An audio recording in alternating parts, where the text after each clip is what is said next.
The ball going out of bounds before it reached the goal line is the initial signal from Dick Hantag.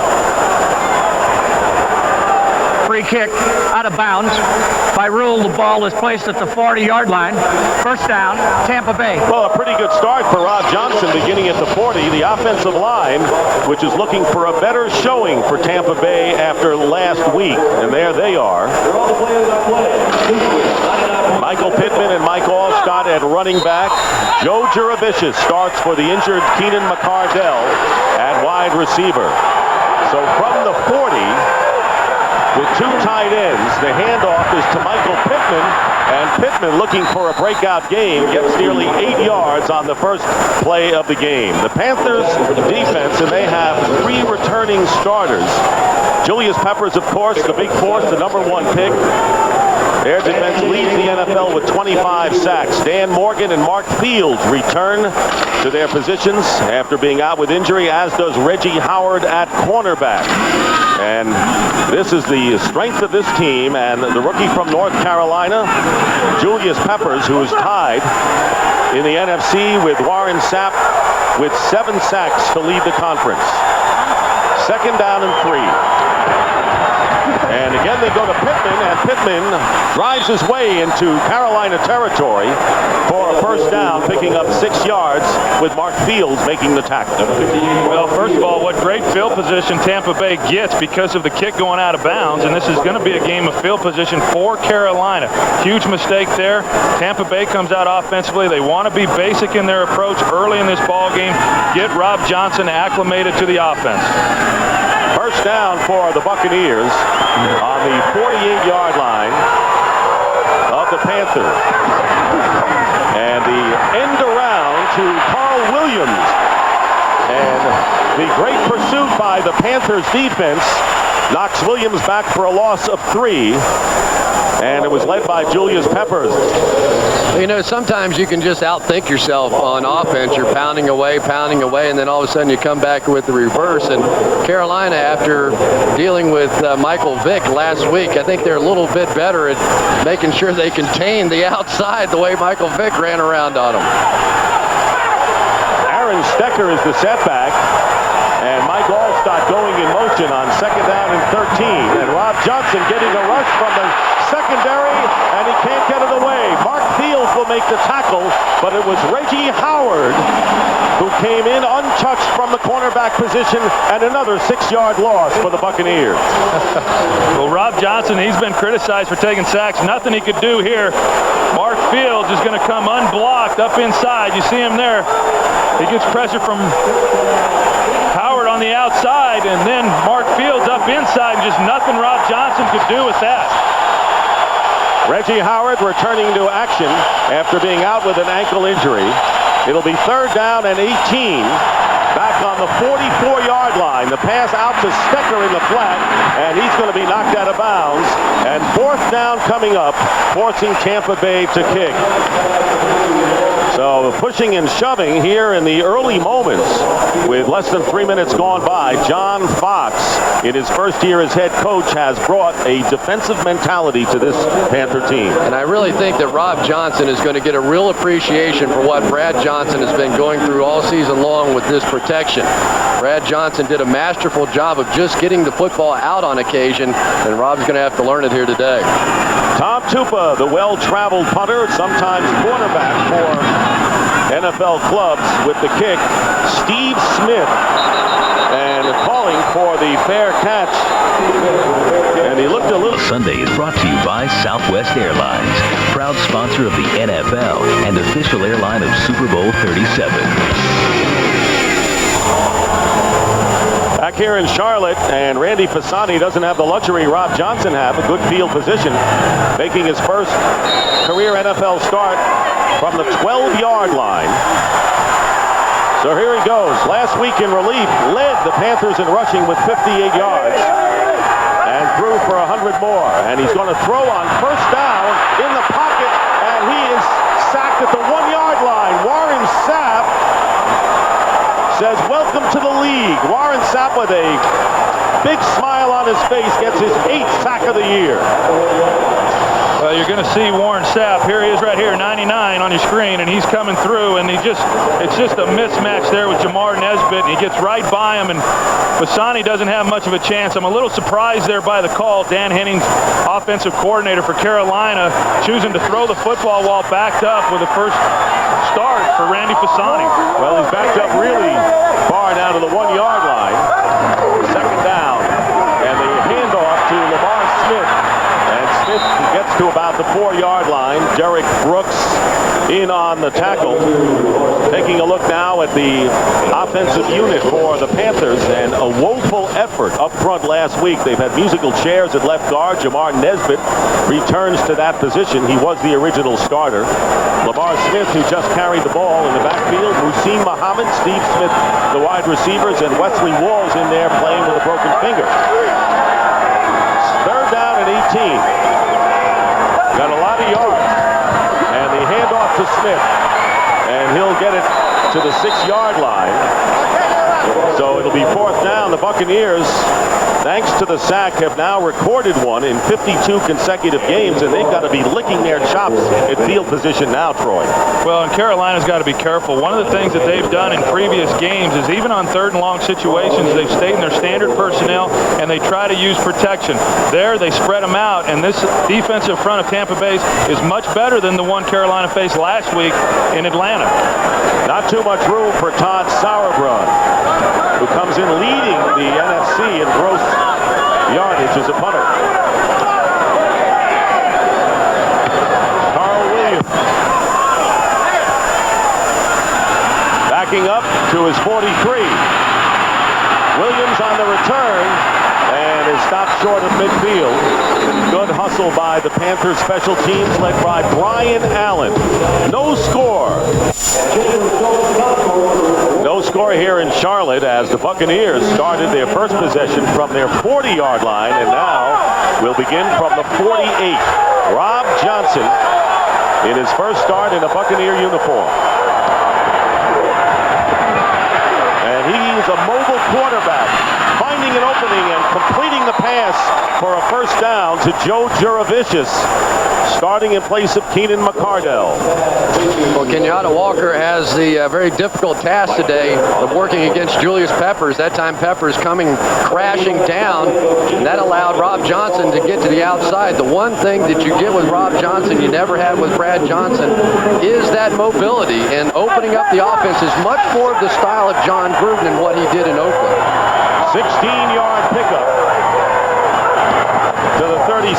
Here is Aaron Stecker, and John Gruden intent on getting Aaron Stecker more touches in this game. Very impressed with what he's done, especially as a ball carrier, and Peppers and Morgan bring him down after a pickup of 3.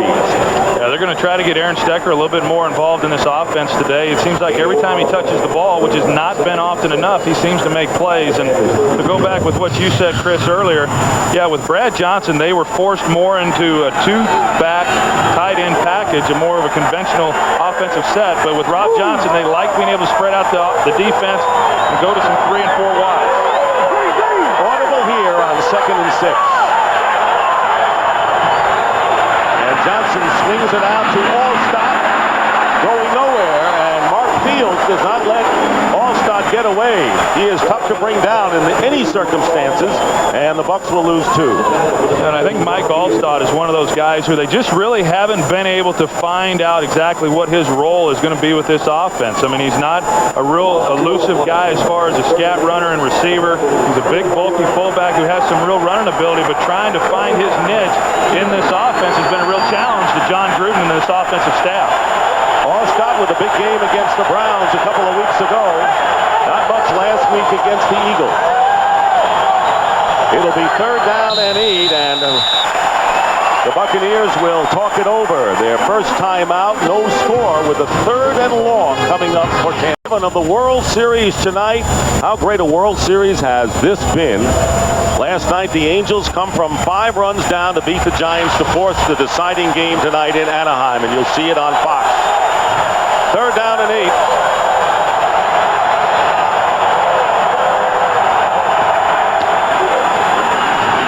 Johnson has time, and going underneath is Joe Juravicius for the first down of the 20-yard line. Juravicius wide open and a 13-yard pickup. So Juravicius the target on 2 big gainers for the Bucs. Well, they got him in a bunch set right here. You can see Juravicius coming across right here, and there's a natural pick that occurs. This guy right here had Juravicius. He gets naturally picked because of the crossing action of the receivers. Frees Juravicius up for that first down. And the former New York Giant getting his first start for the Buccaneers with Keenan McCardell out with a fractured bone in his shoulder. Michael Pittman, nothing that time after an impressive first series, gets 1 yard in all. We talked about Rob Johnson. Throughout the course of his career, he's been sacked once every 7 dropbacks, which is by far the most in the NFL since 1978. The flip side of that, though, is that he looks down the field more than Brad Johnson does. Here's a guy that in yards per attempt is 3rd best of all active quarterbacks in the NFL, so you get a little trade-off, but you're going to anticipate some real negative plays with Rob Johnson, but also some big plays. Second down and 9. And the fake pitch. And Johnson goes to the tight end Ken Dilger, and Dilger is tackled short of the first down by about 3 yards. And Emmanuel McDaniel, the nickelback who had been starting at cornerback, making the stop. So once again, another 3rd down facing the Buccaneers, who are in field goal range. There is Keenan McCardell, a new face on the Tampa Bay receiving corps, who is out with injury. Yeah, and he was probably the best receiver up to the time of his injury. He became the go-to guy, and him being on the sidelines has allowed Joe Juravicius an opportunity to start for the first time with Tampa Bay. And Reggie Barlow is in as well as the 3rd receiver. Handoff to Mike Allstott, does not get it. He is upended inside the 15-yard line, and it was Deion Grant after Brenson Buckner came in to make the play. And so 4th down coming up, and the Panthers defense holds strong. Brenson Buckner and really this entire defensive line doing a good job getting the surge. A pretty slow developing play there for Mike Allstott. It's a little bit of a surprise to me. It was about 3rd down and 3 or 4. I thought they might try and get into that bunch formation again and pick somebody, get somebody open quick. Martin Gramatica has had problems. Missed the 29-yarder last week against the Eagles. This is a 32-yard attempt, and he gets back on the right track. Gramatica's field goal with just under 5 minutes remaining in the first quarter gives Tampa Bay a 3-0 lead. Don King with a different color hair. Gramatica kicking off, and Steve Smith returning for the Panthers. And Smith back returning kicks and punts, and here's why as he turns the corner on the far side. Steve Smith and Carl Hankton, the wide receiver, with a big block, and Smith returns it 51 yards into Tampa Bay territory, giving Fasani a little bit of margin this time. Well, Steve Smith's one of the really great return men in the National Football League. Was 2nd in the NFL last season, averaging almost 26 yards a return. But he has just been a difference maker. And when you're playing against this Tampa Bay defense, you have to make some special teams plays in order to beat these guys, especially with a young man like Fasani at quarterback. Well, and Brian Mitchell last week for the Eagles shredded this Tampa Bay special teams unit, and they knew they were into a bigger challenge this week with Steve Smith and his abilities to return kicks. First down on the 49-yard line. It is still in Carolina territory, and Fasani getting the rush from Sapp and company wisely throws it out of bounds. So the Tampa Bay defense, and they really are responsible for their lead after that sack by Warren Sapp on the first possession. Fasani starting from the 10-yard line, and here they are. Number 1 defense in the NFL, Rice, McFarland, Sapp, and Spires up front. And the linebackers, and Derek Brooks with yet another touchdown last week on a fumble recovery return. Barber and Kelly the corners, and John Lynch and Dexter Jackson are the safeties. Second down and 10. They give it to Smith. Lamar Smith trying to fight his way, and he does into Tampa Bay territory for a 2-yard gain as we send it to James Brown and a game break in Los Angeles. Dick and Chris keeping track of Troy's ex-teammate Emmitt Smith. This is his 2nd carry for 11 yards. He He's got 28 in the first quarter, 65 more yards, and he'll break the all-time record by Walter Payton. We'll keep track throughout the day. Back to Dick, Troy, Chris, and Pam. Has a chance to do it at home, Troy. A lot of people will be disappointed if he doesn't make it today. Well, Jerry flew a lot of people in. Great running backs over the history of this league. They're there at Texas Stadium now.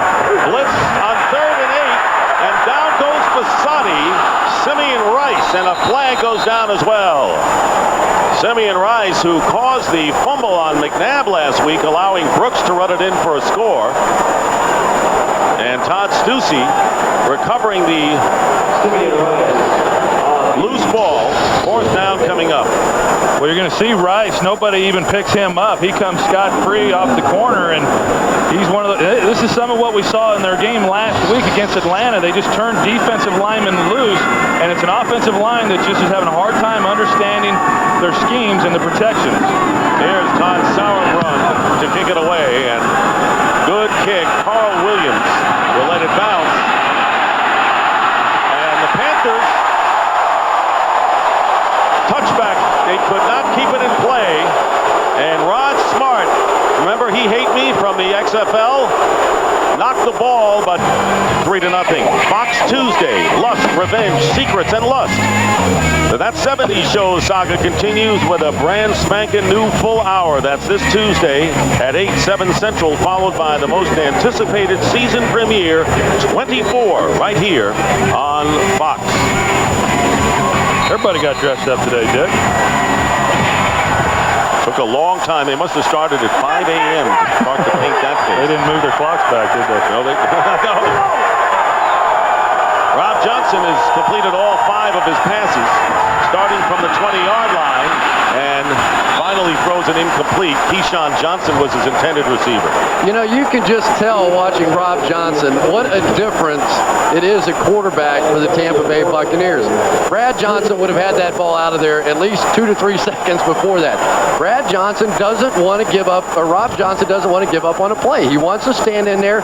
You can see why he takes the number of sacks that he does, but he's also gotten off to a hot start. A real contradiction for me at quarterback as to whether or not this guy's ever going to make it and be a big-time player. John Gruden said this is a big game for Rob Johnson, his 3rd team, and this pass goes through the hands of the tight end Ken Dilger, bringing up 3rd down and 10. A little bit interesting there. Julius Peppers covering Ken Dilger on that play, and that just, you watch him right here, he pulls out, it's his own dog, and that puts him on the tight end. Now obviously Ken Dilger has an opportunity to catch that run, but it shows you the confidence that this defensive staff has in Julius Peppers and his ability to cover people. He runs a 4.5 40. And a former basketball player, you look at Jack Del Rio, the defensive coordinator. Peppers, of course, a 6th man very often for the North Carolina Tar Heels basketball team. 3rd down and 10, and Johnson fakes the swing pass, goes underneath to Ricky Dudley, and the burly tight end fumbles the ball, and Fields had it and lost it, and Tampa Bay gets it back. It was Kerry Jenkins who recovered the fumble, but Mark Fields had an opportunity first. I think they're going to call it down back at the original spot of the tackle, 35. so all that excitement was for naught. So Mark Fields doesn't have to go home and beat himself up tonight for missing a ball that was just lying on the ground and an easy scoop. Yeah, that was the right call, too. The ground's clearly knocking the ball out of his hands. Bucks get a 1st down on the 35. Johnson handing off to Michael Pittman. Pittman picking up about 2. I am impressed with the Panthers defense so far. The question is, will they be on the field too long in this game to make a difference? Well, that's going to be the question. Yeah, I think if you look at this game and 2 outstanding defensive football teams, the offensive edge would go to Tampa Bay, but it's on the shoulders of this Carolina defense in order to keep them in this game and try to create some turnovers and give good field position to that offense. They're not going to survive long like that, though. 2nd down. And the pass to Aaron Stecker. Stecker is grabbed down by Deion Grant about 4 yards shy of the first. And right now for a game break, here's James Brown in Los Angeles. Hey, Dick, as we keep an eye on Emmitt Smith, take a look at his 5th carry of the game. This one for 10 yards. He now has 7 carries for 42 yards, needing just 51 now to set the record. Boy, off to an awfully good start. This only in the first quarter. Back to Dick, Troy, and Chris. I think he's removed any doubt as to whether or not he's going to set that record today. And it helps to get a bunch early, doesn't it? Certainly does. 3rd down and 4. Rob Johnson to an open Mike Allstott and a first down for the Buccaneers. So Tampa Bay going underneath for most of their plays. Nice job.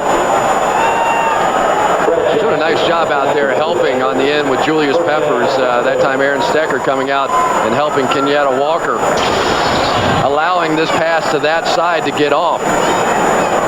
Once you just tie up the pass rusher on that side, it gave Rob Johnson a nice complete view of the field and an easy completion. Lester Towns replaces Dan Morgan, who had been bothered with a groin injury and missed the game. Carolina minus yardage, and here is Pittman, second effort, and he is driven back.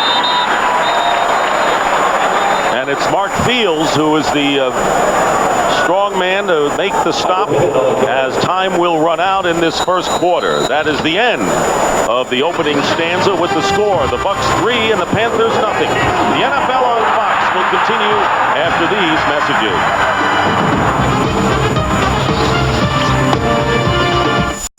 There is Dan Morgan, who has re-injured apparently his groin problem and is on the sidelines. Lester Towns, as we said, replaced him.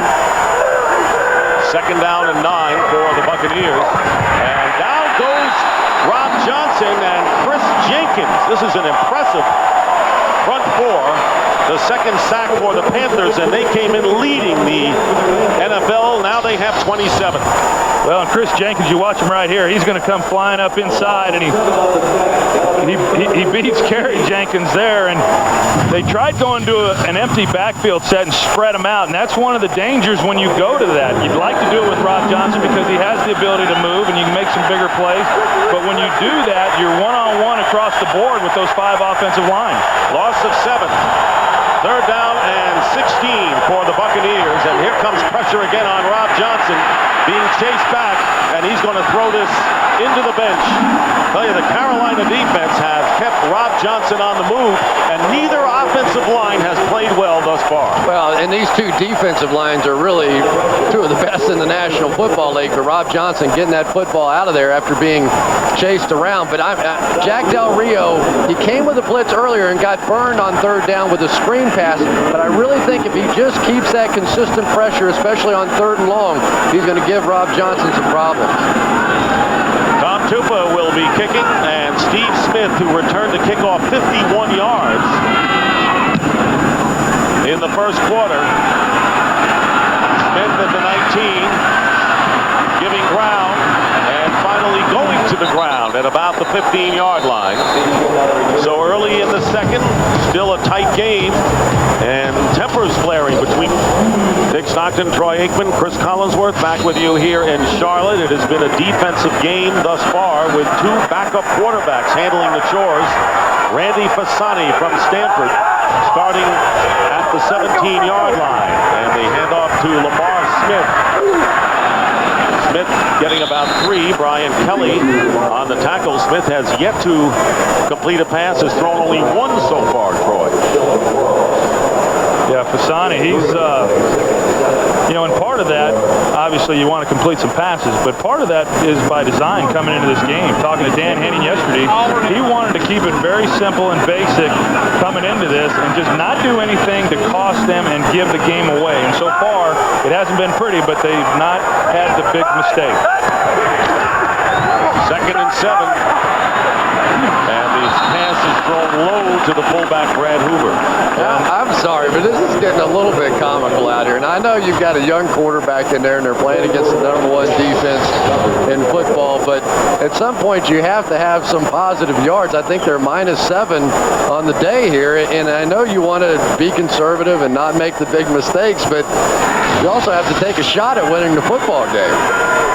Well, it's a 3-0 ball game right now. I mean, they got to be careful, and that throw right there that he made is a throw that he throws the worst. They say he actually throws the ball better when he's throwing it down the field. Well, he may do that now, or he may take off. 3rd down and 7, off balance, going deep, and trying to make the catch. There you go. Did he make it? Yes, he made the catch. It was Steve Smith downfield. One-handed it in the air and managed to hold on against coverage and 39 yards, and they're going to discuss it. And if it's anything close, you know that John Gruden is going to challenge it. Well, and that's one of the things that Steve Smith. Passes rule completion. First down. What a catch this is. I mean, Steve Smith is open and just Fasani lobs it up. He's just going to take one hand and bat it back to the other hand, and then bat it to the other hand and somehow pull it into his chest. That is just phenomenal. What a great play.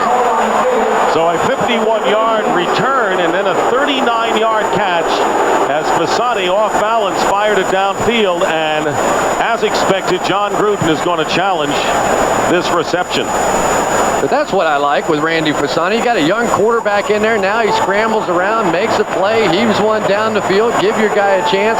You know, you just can't play small ball and expect to go a 12-play drive down the field against the #1 defense in the NFL. Take a few shots. Well, and at the same time, those shots aren't always there, Chris. I mean, it's easy to say drop back and throw the ball down the field, but sometimes there's coverage back there, and you're not able to do that. And so he's been. The ball did.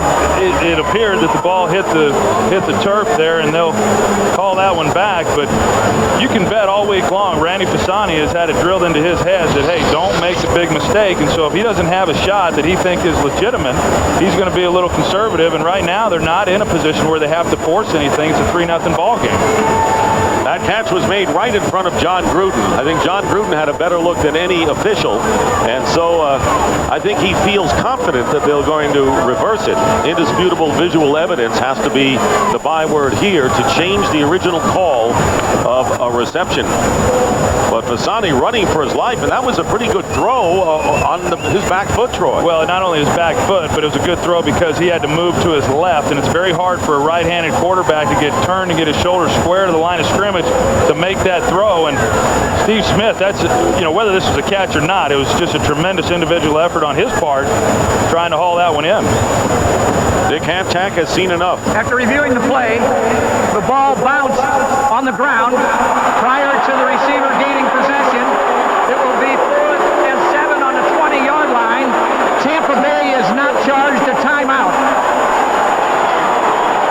Fasani took a pretty good shot at the end of that play, and Troy and I are going to debate this one all day long, I suppose, but when I look at this team and this offense and what they did last week when they were trying to work the ball in a normal, methodical manner down the field, they were terrible. Their plays came when Fasani was scrambling around, acting like a kid, throwing the football around, and I think if they just try and be methodical against this Tampa Bay defense, they get beat about 30-0. And look at the Cincinnati Bengals. How about that? Why do you have an interest in that team? I don't know. Todd Sauerbrunn will punt, and Carl Williams is back for the Buccaneers. And this is going to be a low bouncing kick, and it takes a Carolina hop. Must be the new blue jerseys they're wearing for this one game, and it'll be down at the 17-yard line where Tampa Bay will go to work. And I have to tell you, if you look at that last play, Derek Brooks did a good job of restraint here to make sure he wasn't called for roughness. The defensive secondary of the Tampa Bay Buccaneers coming in leading the NFL in overall defense. And you can see on the bottom left of your screen, Game 7 of the World Series. It's been a great series thus far. And the finish tonight. First down at the 17-yard line. And our first penalty of the game. And it comes in the second quarter.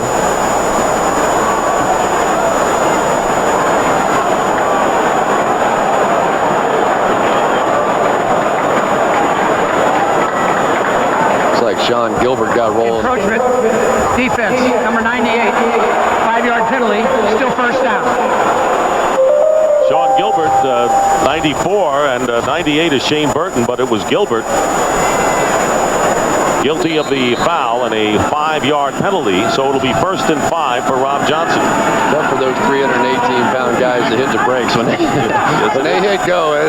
Stop is a more difficult proposition. 3-0 Tampa Bay. Rob Johnson to the air. Incomplete, and getting the hit was Keyshawn Johnson, and it was Terry Cousin, and a flag is down. A late flag thrown at the secondary.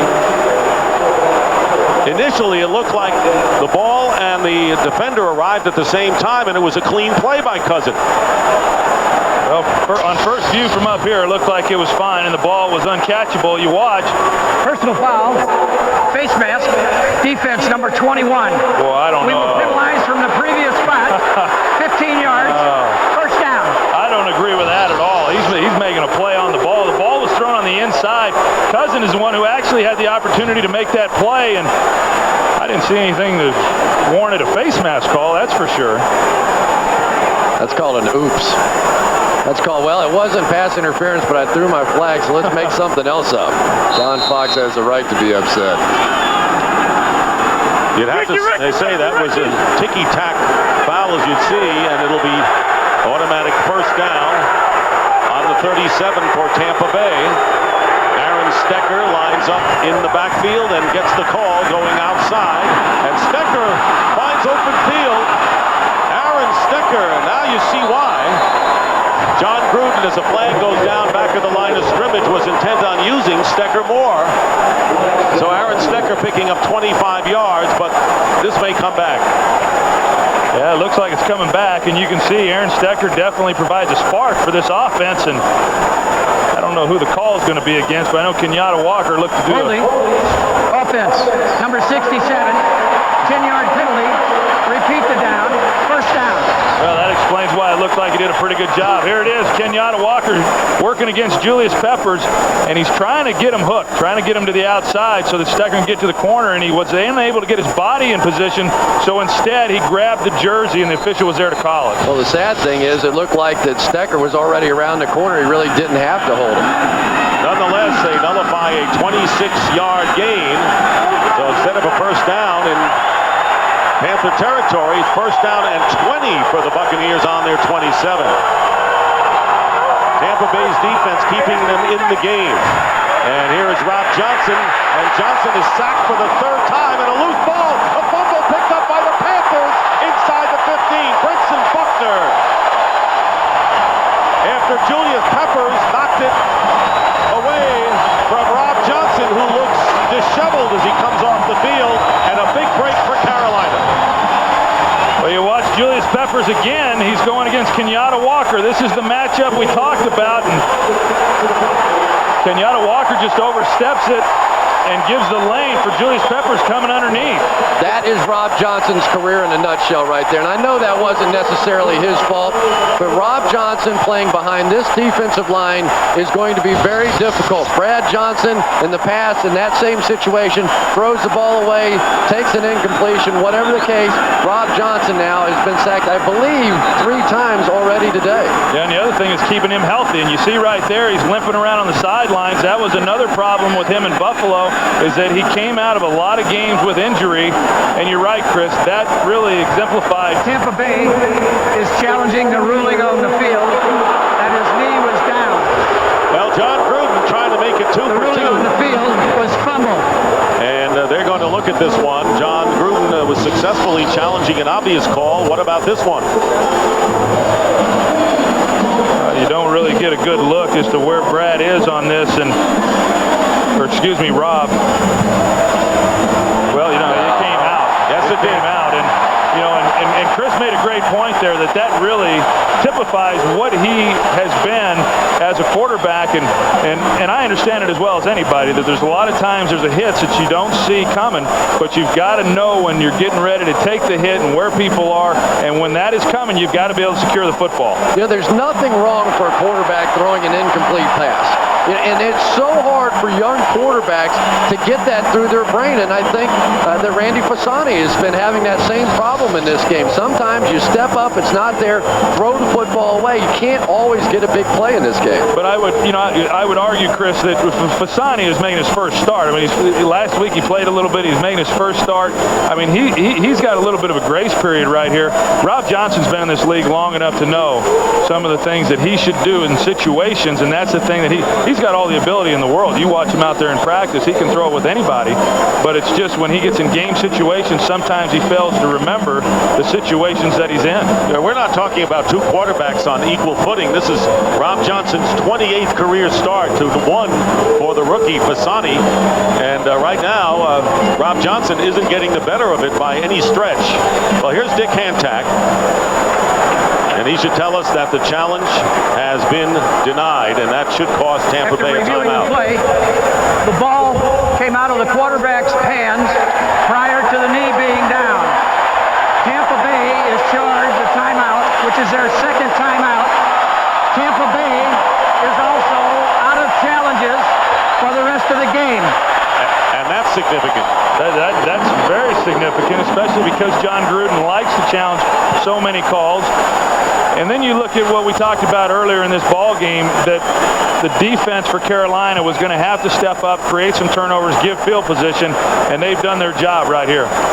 Well, we were talking about it earlier with Fasani, and that's part of the reason I feel like with him, for him to sit in the pocket and have to make those kind of decisions is just not the right way to go with him. He's not experienced enough. He's not ready for that type of game.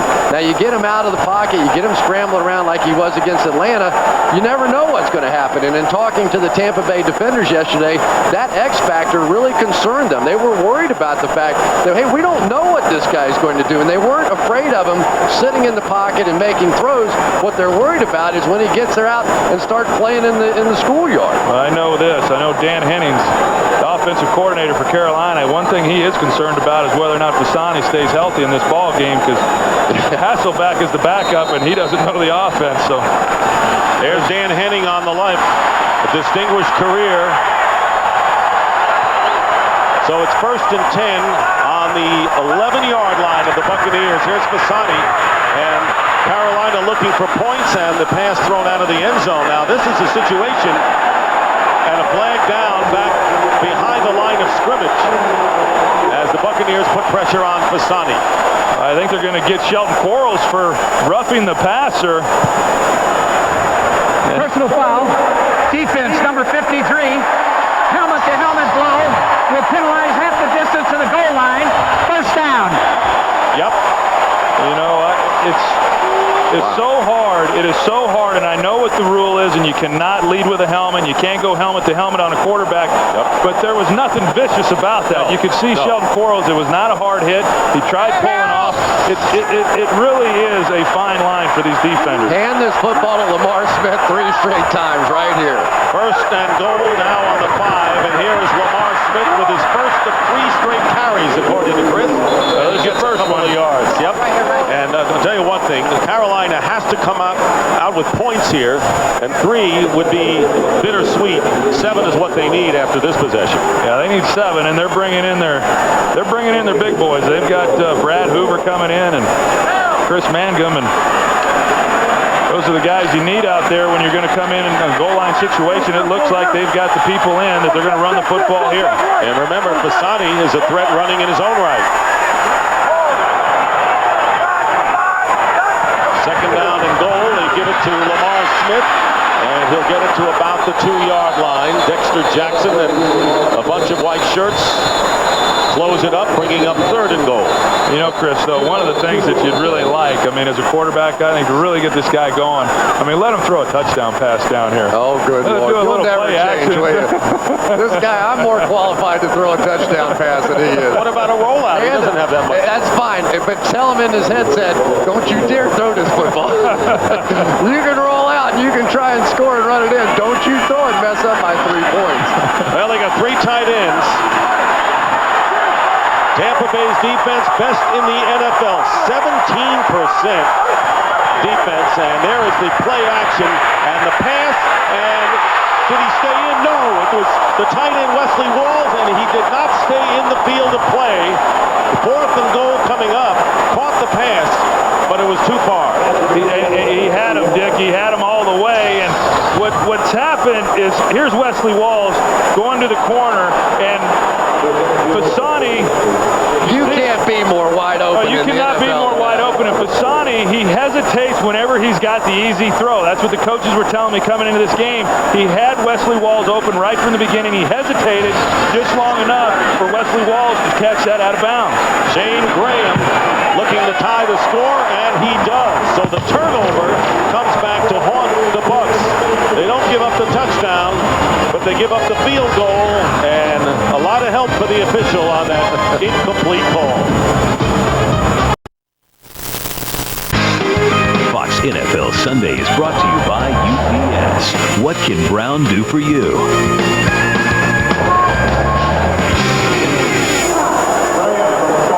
Well, Randy Fasani still has not completed a pass today, but the Carolina Panthers tie the score after the fumble by Rob Johnson. Graham with the field goal, and we're tied 3-3 with nearly 5 minutes gone by. Warren Sapp, the ferocious Tampa Bay defense, had a short field that time. Aaron Stecker on the return for the Buccaneers, and Stecker is down at the 28-yard line. Well, tonight will be one of the magical moments, not of October, but any year. The 7th game of the World Series. Barry Bonds has 4 home runs, and the California Angels, with the great comeback, trailing 5-0. And what is the key to the California or the Anaheim Angels' hopes in the World Series? Very monkey. Every Angel fan knows it's the monkey. Yes. Did this guy do it for him last night? You know what? If they win, he gets a full share. Yeah, but you almost shook his ears off last night sitting in your room. Gripping hard was Mr. Aikman, and the Giants and the Angels. Imagine the Giants. What a game that was last night. And what a game tonight it should be. First down on the 28 of the Bucs. Here's Pittman. Michael Pittman getting about 5 yards on first down. I think Michael Pittman's a little fired up coming out here because they really have challenged him in this ball game. John Gruden let it be known right away that Aaron Stecker was going to get more touches today. Michael Pittman, of course, brought over, signed a big contract, 5 years, almost $9 million.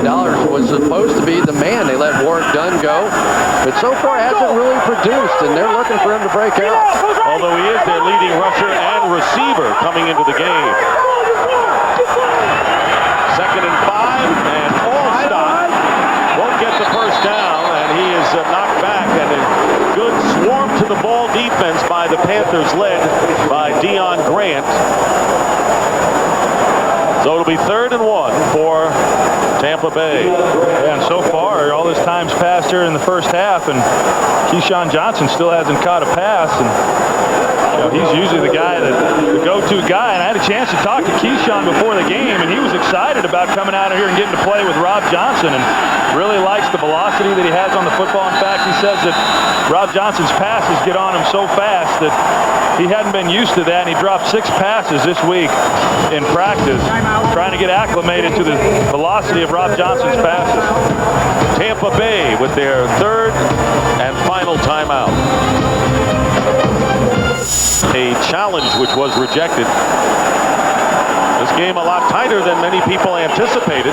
Tampa Bay 5-2, trying to get back to winning ways, as are the Panthers, who have lost 4 in a row after winning their first 3. 3rd and 1, and they go to Allstott. Why not? And Mike Allstott has the first down. Brenson Buckner on the tackle, but all you have to do if you're number 40 is just to lean forward and you've got it. Mike Allstott to me would be a great closer. You know, in the game against Cleveland, they used him in the second half of that ball game. He rushed for like 120-something yards, 40-something yards, whatever it was in the 4th quarter. He's the guy when the defense is getting tired and they're not flying around and they're not as bold as they are in the beginning of the game. He is just about impossible to tackle.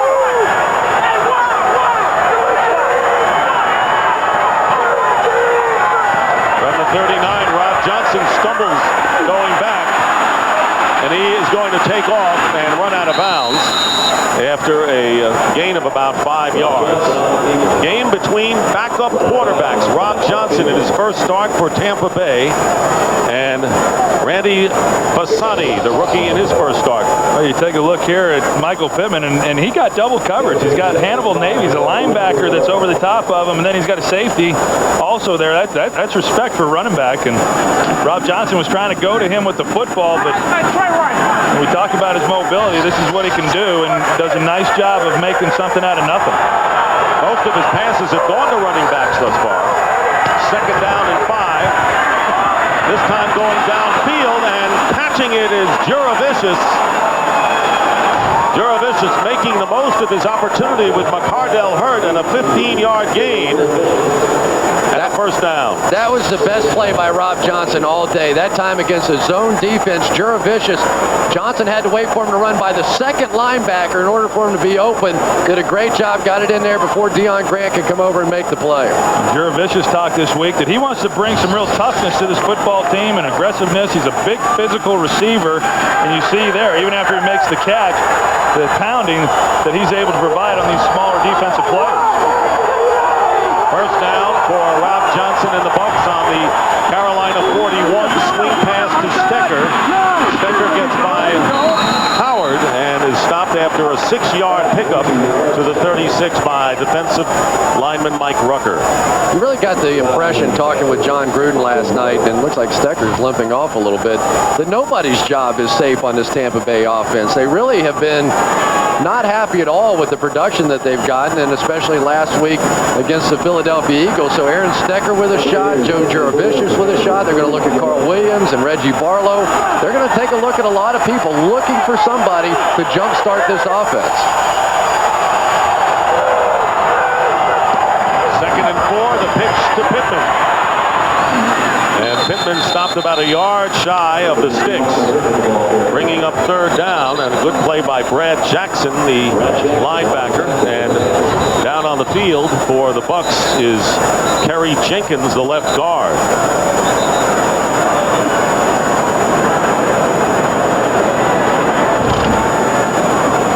Well, and if Kerry Jenkins is in fact coming out of the ball game, and Todd Washington will be stepping in to take his place. Take a look, he's a left guard, 71, and right here he goes down.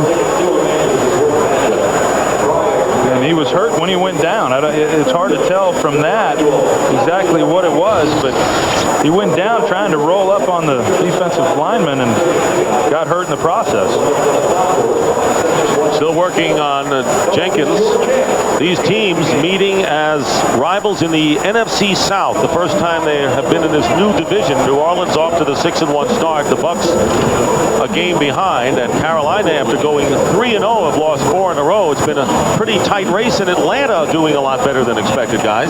Yeah, I think there's some, you look at it, and in a division to where a lot of people just thought Tampa Bay would run away with it, all of a sudden New Orleans, all the distractions and things that they had to deal with last year, I don't think anybody expected them to come into this season and have the year that they're having so far, and right now they're leading that division. But the Bucs feel very good about themselves. They feel that they can win this game as Jenkins gets up and goes 6-2, and that would be the best record in this franchise history for a half a season. They know that they have 5 of their last 8 games at home, including the bye week, so they would be sitting well regardless of what the New Orleans Saints do today. And you have to remember what this Carolina team had done in the 3 games they lost before the Atlanta game. Those were all very, very close games, and probably the most heartbreaking of all, the Dallas Cowboys, a team they completely dominated and really just gave the game away. Deion Grant allowed a long touchdown pass to Joey Galloway.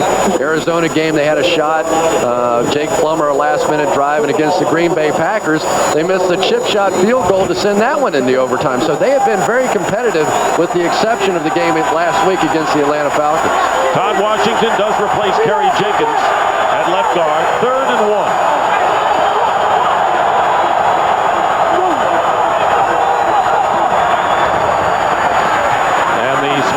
To Pittman, he slips and will lose yardage. Michael Pittman slipped, and Terry Cousin wouldn't let him get away. And a loss on the play, and 4th down coming up for the Tampa Bay Buccaneers, and they send their field goal team in. Yeah, and I think that Wow. typifies what John Gruden thinks of this offensive line, or if it doesn't, it should, because you're 3rd and 1 and you've got Mike Alstott back there or Michael Pittman. You should be able to pick up 1 yard running behind that offensive line, but instead they try spreading them out a little bit and throwing the football. And now they're going to punt. They won't go for the long field goal with Gramatica, not taking any chances.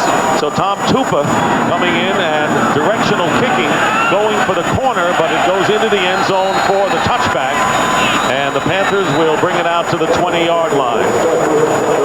Well, you talked about all the close losses, Chris, of these Carolina Panthers after winning 3 games in week number 4 against the Packers, down 17-14. Shane Graham missed a 24-yard field goal attempt with 16 seconds left. Then Jake Plummer rallied the Cardinals from 10 down to win it 16-13 on this field goal by the other Gramatica. In week 6 against Dallas, Quincy Carter, 2 touchdown passes, including the game winner, and Dallas wins by 1. And only 1 game was a blowout, and that, of course, was last week against Atlanta, as Rodney Peete on the sidelines, hoping to get back soon. Muhsin Muhammad with his first catch of the game, and he gets 4 yards. Now I realize on that last call by John Gruden, Kerry Jenkins out of the game, maybe he's just not comfortable running the football, but it really ended up being a disastrous call. And not only did it move them backwards 3 or 4 yards, then moved them out of field goal range, didn't pick up the first down, had to turn it over, and then you end up with a net, 13-yard punt on the play. Hassani's first completion today, completed 6 for 100 yards last week against Atlanta. Here's Lamar Smith trying to move the pile, and will still be about 3 yards short of the first down. And what you're starting to see Tampa do on defense more and more now is they're bringing down a safety. With John Lynch on the previous play, this past play was Dexter Jackson, and they're going to create an 8-man front, and they're going to try to stop Lamar Smith and obviously make Randy Fasani throw this football to beat him. But I've got to think that Carolina is absolutely thrilled with where they are in this football game. No question. No question. 3-3, 4.5 to go against the best defense in the league. I'd say so. 3rd down and 3. Flag is down, and the ball knocked down. John Lynch bats it away from Wesley Walls, but a penalty marker has been thrown.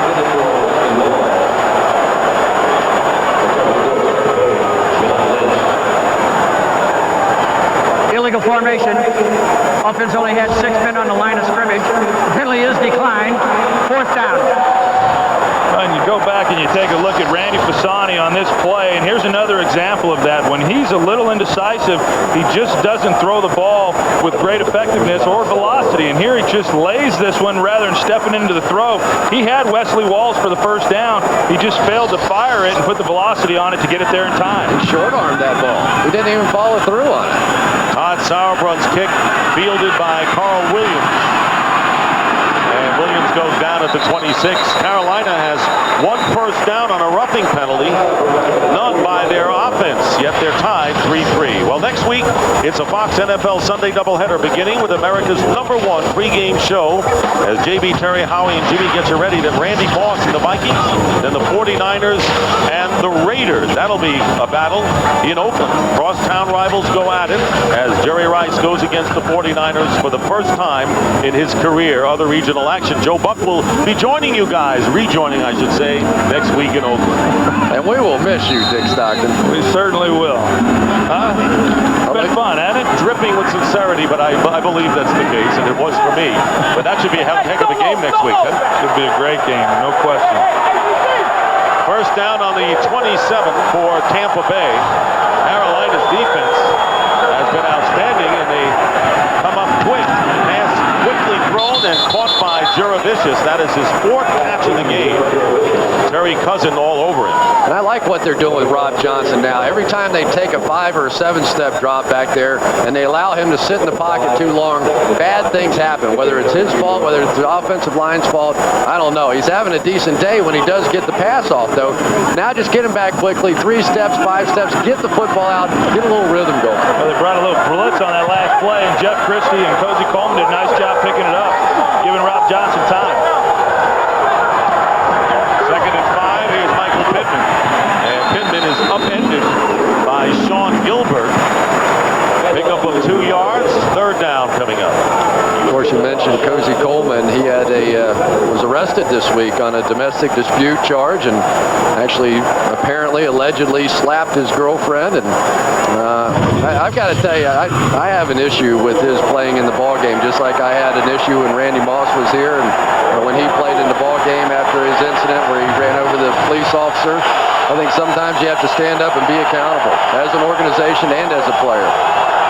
Third down and 3 with just under 3 minutes remaining in the first half.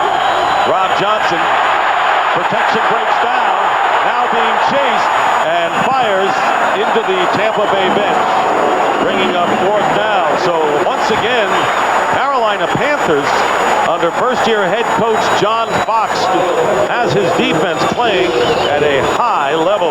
Well, and here's Keyshawn Johnson, and once he sees that Rob Johnson's going to start scrambling, he has got to try to find a window to give him a place to throw the football, and right there, he really didn't do anything. I don't know if he just didn't feel like Rob Johnson could find him or not, but you're not the one who needs to make that decision. You've got to try to give your quarterback somewhere to throw the football when he's out there scrambling on the corner. Tampa kicking again. Steve Smith, the ever dangerous Steve Smith. Hemmed in. And you can hear it up here. Down he goes at the 32-yard line with 2:34 to go. And again, these teams have been going at each other from the virtual start of the game. I don't know. Just watching the field, just get the feeling that the Carolina Panthers, after being embarrassed by Atlanta last week, maybe a little bit more ready to play this ball game today. Tampa Bay had a very tough assignment last week against the Philadelphia Eagles. Very disappointed, a big rivalry now with the Philadelphia Eagles, and they came in here and had to think after watching the tape that they were going to pretty well manhandle this Carolina team. Sometimes you play well after your worst game of the year. First down, Lamar Smith, former Miami Dolphin, picking up 3 yards. The Panthers have all 3 of their timeouts remaining, including the stoppage at the 2-minute warning. Atlanta leading New Orleans. You saw Detroit up over Buffalo 14-7 moments ago. That's a little bit discouraging on that last play for Carolina. Tampa Bay defensively went to their cover 2 coverage, and what that means is that there then is only 7 men up front to try to stop the running game. You have to be able to run the football against that defense. They didn't get a whole lot out of that one. Imagine the longest play from scrimmage for the Panthers is 4 yards, yet they're tied with Tampa Bay. 2 minutes remaining in the first half. Fox NFL Sunday is brought. Coming up on the Visa Halftime Report, JB, Terry, Howie, and Jimmy will have scores and highlights from around the league, and the Fox Sports Ticker will keep you updated with up-to-the-second stats.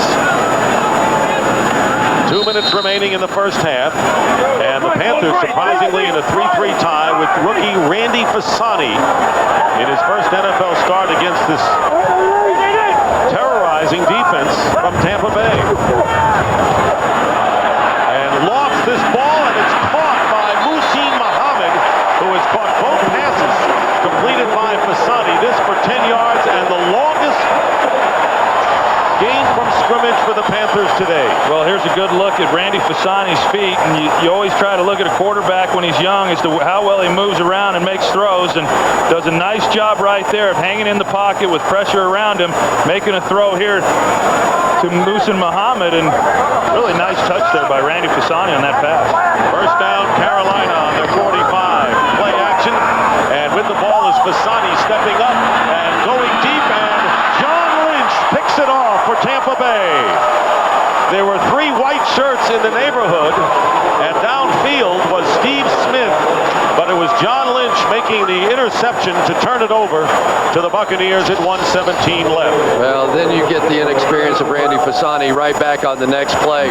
They're going to try and come with the fake reverse, and there's just no way, no possibility with John Lynch out here playing center field that ball is going to be completed. And honestly, if he didn't get there, probably someone else would have. Well, you're the guy that said he ought to start throwing it downfield. Hey, I'm all for taking a shot every once in a while, but you also have to take a look down the field, and if there's somebody behind your receiver, you can't just lob it in there. You got to play smart, Chris. Let's face it. But no question about it. But that last pass was their first down of the game, and at some point you do have to try and open up the offense and do something with it. But you just can't make that kind of a throw and make that kind of decision. Buccaneers have no timeouts remaining, and the handoff to Pittman will lose at least a yard on first down. As we wind down to nearly a minute remaining, and it was Julius Peppers who is showing why he was picked in the number 2 slot by John Fox and Carolina, who decided to eschew drafting Joey Harrington, the quarterback, and going with Peppers. And I think if you look at this defense, they're really doing an outstanding job. And when you watch them, they don't really jump out at you. Their front 7 is a good group, but they're not a Philadelphia Eagle or a Tampa Bay type defense that jumps out at you. But they have been solid, and they've been solid here again today. 2nd and 12, and here's Pittman. Not much there. Tampa Bay has to be concerned because they're playing a Carolina team. They may have a good defense, but Tampa Bay expects to be amongst the elite in the NFC, and right now they don't seem to have much firepower on offense. They haven't shown Created all season with this offense. 32 seconds remaining for the Buccaneers. Aaron Stecker has blockers. Trying to get out of bounds and cannot, as Brad Jackson makes the tackle, and the timeout called by Carolina. They'll have 1 left with 24 seconds to go, and 4th down. A critical special team sequence coming up with the dangerous Steve Smith has returned to kickoff 51 yards already today, and a low bounding kick, and Smith backing up at the 25. Flag is down, and that appears to be an illegal block by Carolina, which with 10 seconds to go could nullify any shot they have of getting anything. Yeah, they got Hannibal Navies there blocking in the back, and not very smart.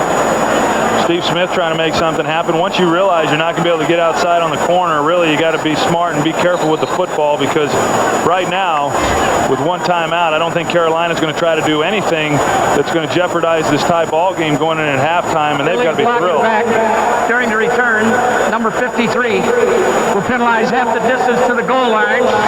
First down.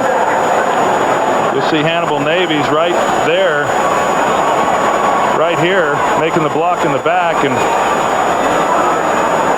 I always tell you, if you can't see their front numbers in the chest, stay away from them. But you know, 10 seconds to go, why not take a shot? Yeah. You know, here's a guy that's returned 3 kicks for touchdowns last year between kickoffs and punts, and He's angry at something. But I think Steve Smith's angry a lot. You know, I see him on film, and that's just him. I mean, he may be in a good mood right there from what I've seen. He's just a guy he's a pretty fiery guy, and you know, that's probably why he had the success last year as a rookie returning kicks, Pro Bowl selection. They're going to take a knee here and run out the clock. It's been a great first half, though, for Carolina. A moral victory. Absolutely a great first half for Carolina. Their defense set the tone, and John Gruden, you're right, Troy, has to worry about not only the offense today, but his offense in general if he's going to contend with New Orleans in this division. Because meanwhile, playing with a rookie quarterback, Randy Fasani in his first start against a vaunted defensive team. Now, both defenses have played well, but Carolina has played well enough to hold Tampa Bay even at 3-3.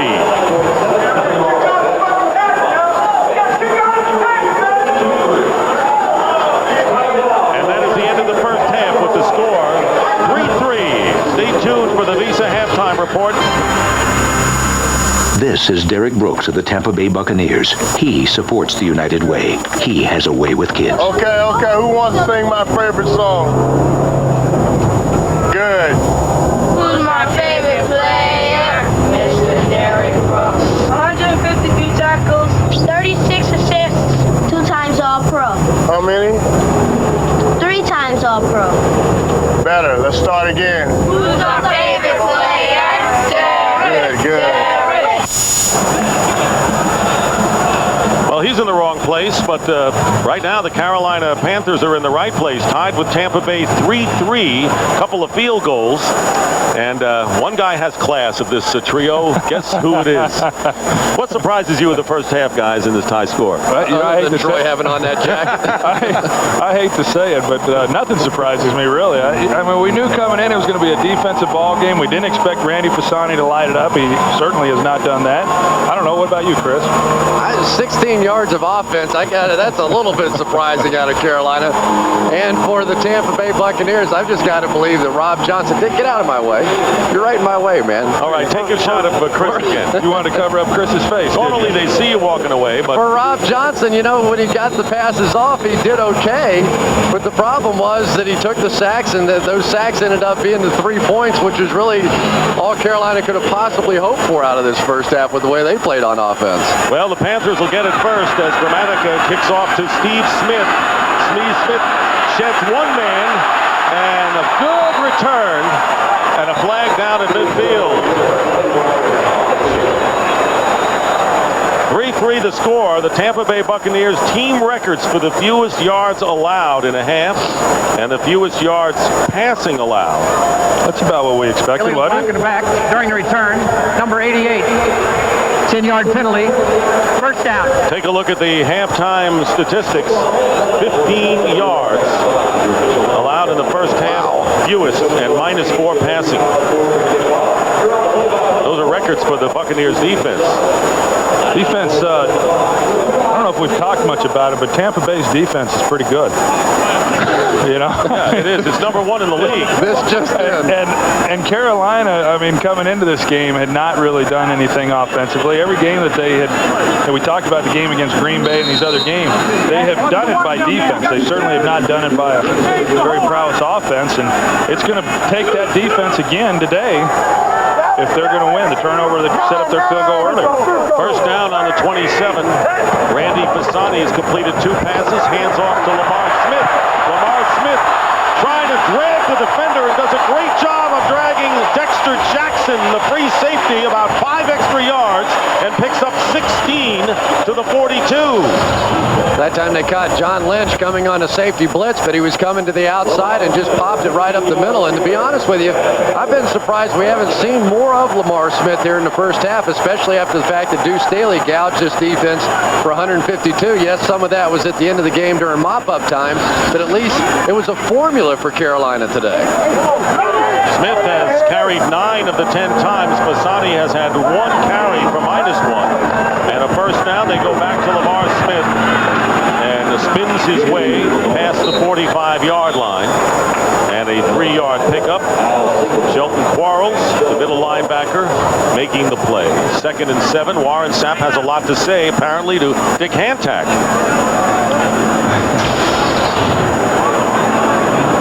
And here's Warren Sapp and Todd Stussy going after it. And good job by Stussy there. And these offensive linemen, they hear Sapp talk all week long coming into these games. They can't wait to take a shot at him. Stussy and Sapp went at it when Todd was with Minnesota for many years.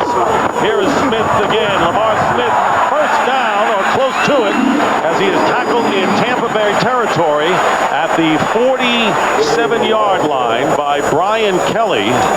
And let's see if he has enough. He does. It'll be a first down for the Panthers. You know, Warren Sapp's a guy that wants to rush the passer, and he will admit that to you. He'll tell you, I play the run on the way to the quarterback, but sometimes when he wants to get up the field, it can create some running lanes in there. That's the reason Booger McFarland has been so important to be his partner on that defensive line.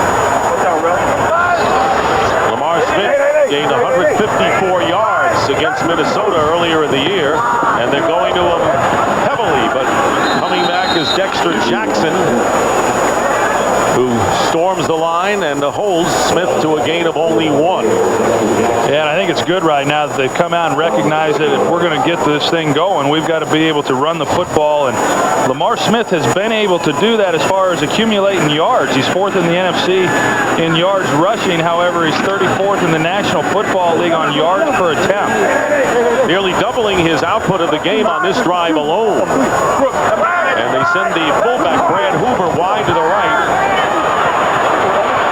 There is the pass, and it's caught by Musi Muhammad, and a first down for the Carolina Panthers inside the Bucs' 30-yard line. 17-yard pickup, pretty nifty rollout and play this time. Fasani and Musa Muhammad were working on this very throw in pregame warm-ups, and he came out. You saw that he was decisive as to where he was throwing it and delivered a nice ball. But this is where Randy Fasani is comfortable, out away from the pocket, so he doesn't have to deal with Sapp and Rice and all those guys inside. Getting him outside, really, you could just see the comfort level grow. And a first down on the Bucs 29. Here's Smith. Smith has been a workhorse. That is his 13th carry of the game, picking up 3 yards.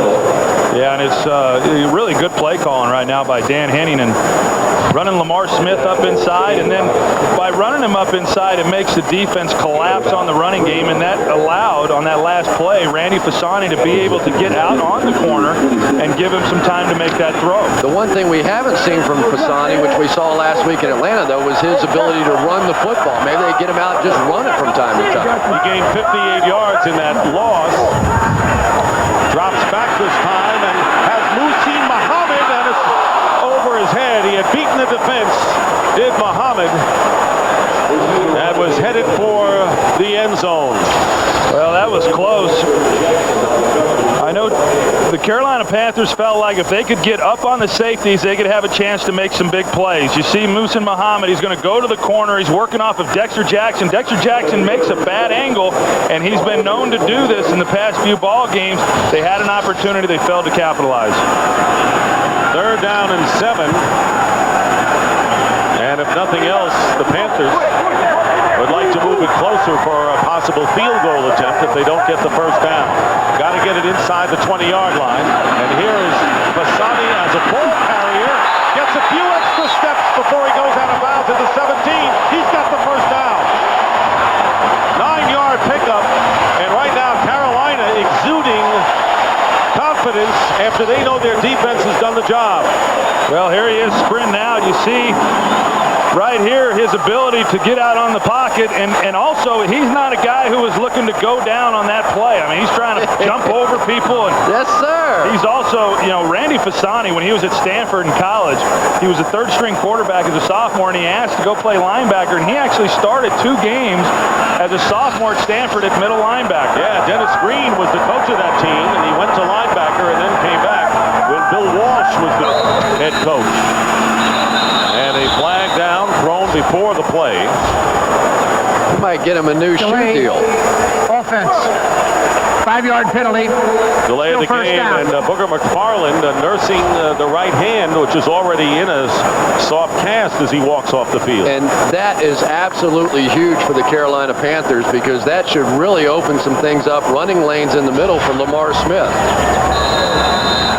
Jardrick Darby, number 91, replaces McFarland up front. McFarland has been a well-kept secret. Everyone talks about Sapp, but McFarland has been a big part of that defense up front. 1st and 15 after the penalty. Handoff to Lamar Smith. Not sure if that was the smoothest handoff you want on that play. And a minimal gain. No, but the one thing that they are doing is they're staying committed to it. And well, you get to running the football, and it's hard early in games to get anything going, and then you get in the second half and you stick with it. And even in this drive itself, you see some big runs and then you see some bad runs, you know, where they're not getting much, and you see the ratio there, run to pass 7-2, and it's been a good blend considering the personnel that they have right now on the field. 2nd down and 11. Ball is on the 18 of Tampa Bay. Play action. Here's Ronde Barber. And the pass is incomplete, and Barber trying to get a hand on Fasani, who looked to dump it off to Hoover. And a flag down at the line of scrimmage. Fasani was lucky that wasn't a lateral there. Very close, just parallel to the line of scrimmage. Especially with the Carolina Panthers down here in field goal range with a chance to take the lead. You got to be careful putting the ball in his hands. Offense, unnecessary roughness, number 75.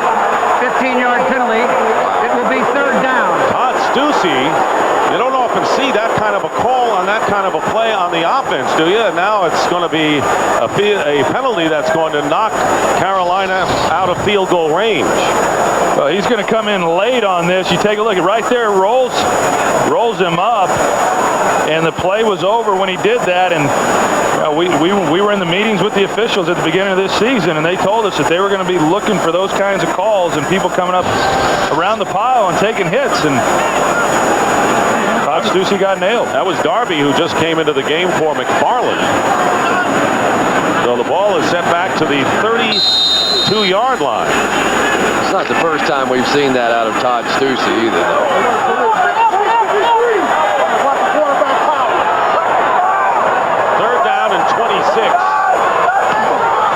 Fasani with a quarterback draw, and he'll get to the 30-yard line, maybe the 29. Shelton Quarles says, how do you do? And fourth down coming up. Boy, there is no love lost between these two teams, and this has been the case since the start of this game. Maybe because they're in the same division now. Tampa Bay, Carolina, you wouldn't think that'd be the case, but it is. You know what I think it is? I think Tampa's a little embarrassed right now to be in this ball game with Randy Fasani as the quarterback. And I don't mean to insult the kid. I know he's playing as hard as he can, and he's done some good things out here. But this is a game you've got to believe the Buccaneers said, there's no way this Randy Fasani and the Carolina Panthers are going to score any points on us. Shane Graham from 47 yards. His longest field goal has been from 50. So this is a long attempt for Graham. Shane Graham's kick is good. And the Panthers take a 6-3 lead. And with the confidence they have with the way their defense is playing, I think the fans, sellout crowd, have to feel very good. And it has come up empty today. Keyshawn Johnson has not caught a pass. Been thrown to twice. See what he does this time as Todd Sauerbrunn puts his foot to the ball, and Aaron Stecker returning for the Buccaneers. Stecker with a terrific return out to the 35-yard line. Morgan, who came out with a groin injury, has gone back in at middle linebacker for the Panthers. First down for Rob Johnson and the Bucs on the 35. Has plenty of time, but could not find a receiver, and Chris Jenkins brings him down.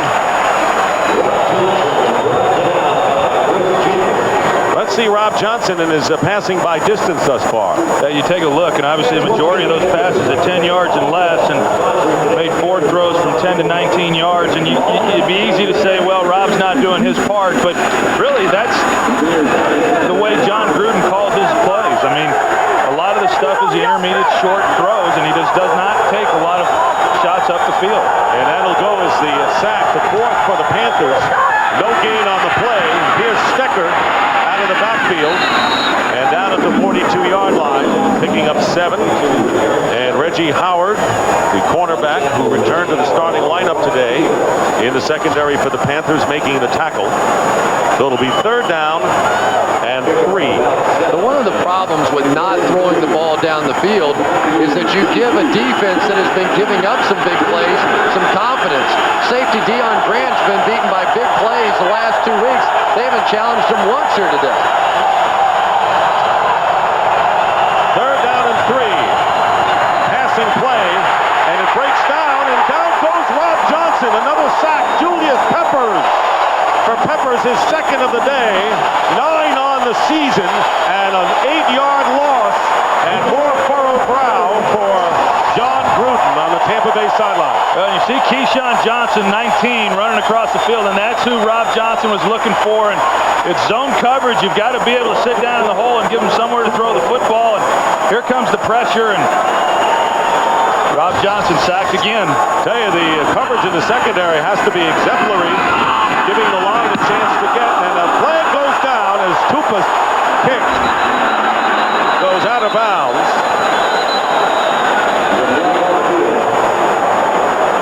Tupa did not go down, but let's see whether the Panthers will be called, and instead it'll be a holding penalty trying to protect against the block. So the Tampa Bay Buccaneers are penalized. And it may be declined, considering that Tupa's kick went out of bounds, and it would be good field position for Carolina. Holding by the offense team, the center. The penalty is declined. 1st and 10, Carolina. Ryan Benjamin, who just joined the team last week, has the long snapper, became the long holder. Here in Charlotte, enjoying this game. Bill Clinton's got a little boogie in him. Always has. You do that. 45-yard line, first down, and the pitch to Lamar Smith. Turning the corner, and Smith picking up nearly 9 yards. He averaged nearly 6 yards a carry on that last drive as the Panthers took the lead with a field goal. Well, I'll tell you what, you look back to last week when the Eagles were playing Tampa Bay and what they were able to do running the football in the second half, and this line gets out there, Jamar Nesbitt and group, they get out and they make some blocks, but you see this Tampa Bay defense starting to wear down a little bit, much like they did last week against Philadelphia. Great block by Musa Muhammad on that one. Look at the difference in total yards. And we're still in the third quarter. Brad Hoover, with his first carry of the game, will be enough for a Carolina first down. There is no question that the confidence of this team rose appreciably toward the end of the first half, when they knew that they could hold the team even after committing a turnover. And I don't think there'll be any easy offensive scores for the Bucs today. Well, and I've always said that if you leave a team in a game long enough, at some point every team's going to make a run in the game. And Carolina goes in at halftime and they say, hey, we can play with these guys, whether they believe it or not coming in. They certainly believed it coming out at halftime. From the 43, Lamar Smith. They get Brad Hoover for the second straight time. And picking up 3 yards with nearly 5.5 to go in the third quarter. Dick Stockton along with Troy Aikman, Chris Collinsworth with you. Carolina Panthers getting out of the chute impressively with a 3-0 start, losing 3 heartbreakers and then blown out last week against Atlanta, coming back with a big effort for John Fox on the defensive side and going with a rookie quarterback starting his first game ever. Hoover, the fullback, out to the right. Second down. There's Walls, the tight end, and close to another first down.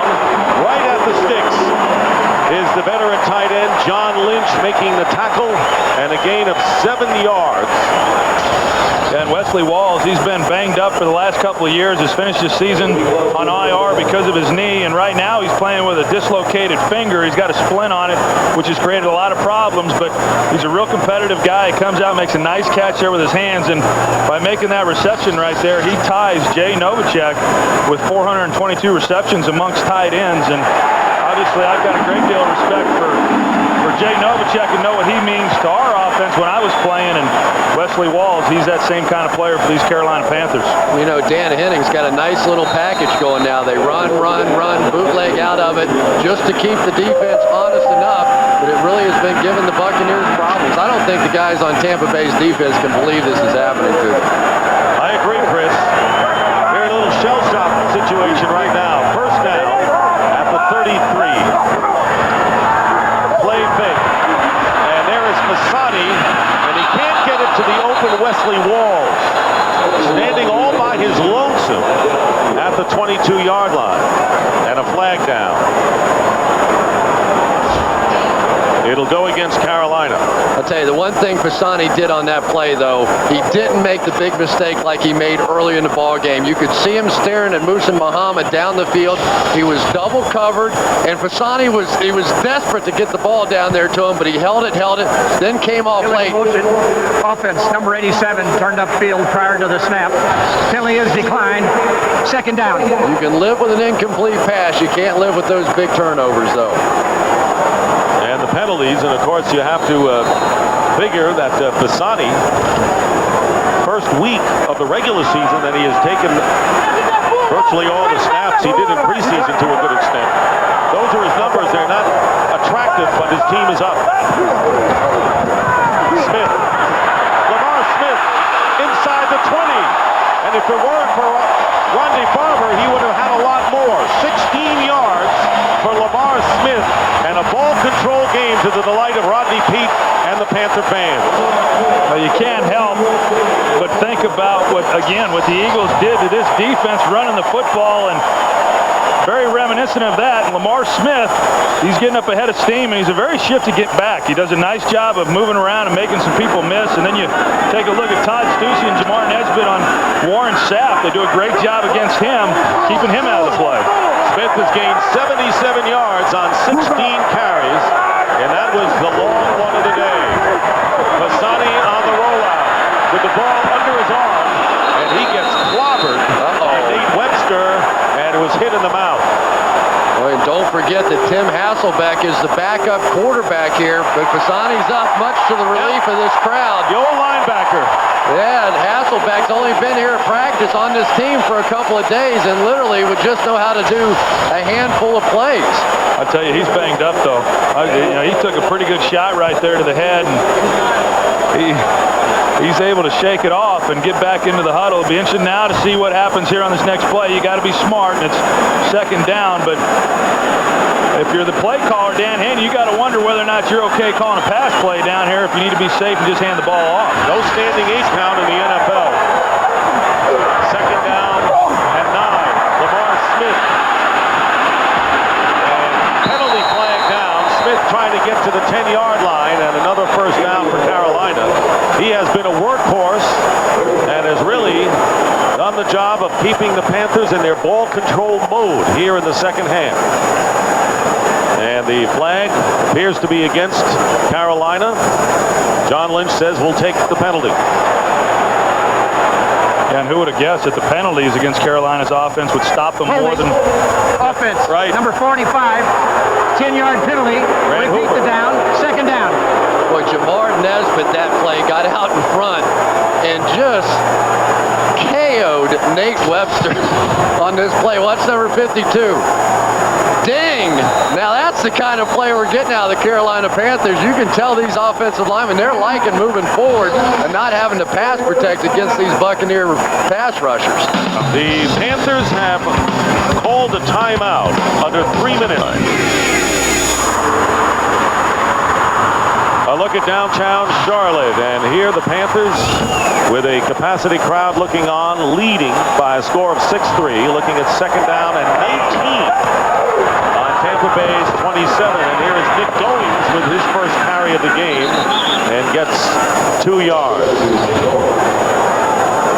Take a look at John Fox right here, head coach, talking to Randy Pisani during that TV timeout, and I tell you, he has had quite a support network, not only from Fox all week, but also from the rest of the guys on the team. He said Todd Stussy was teasing with him, giving him a hard time, getting him to relax this week, leading up to the ball game. And third down and 17, 104 to nothing, a shutout in yardage so far in the second half, and they hand off to Goings. And Goings is going to get a couple, bringing up fourth down on the 22, and for a game break, let's check in again with James Brown. Hey, Dick, while all eyes are on Emmitt Smith, the Cowboys would like to win this one. Take a look at Hutchinson. First career touchdown toss. That one to Joey Galloway, 39 yards.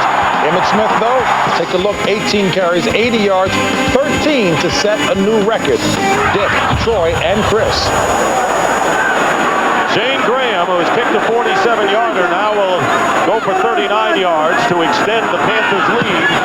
And here is Shane Graham's kick, and it is good to make the score 9-3. Graham coming in when John Casey went out for the season with a hernia injury.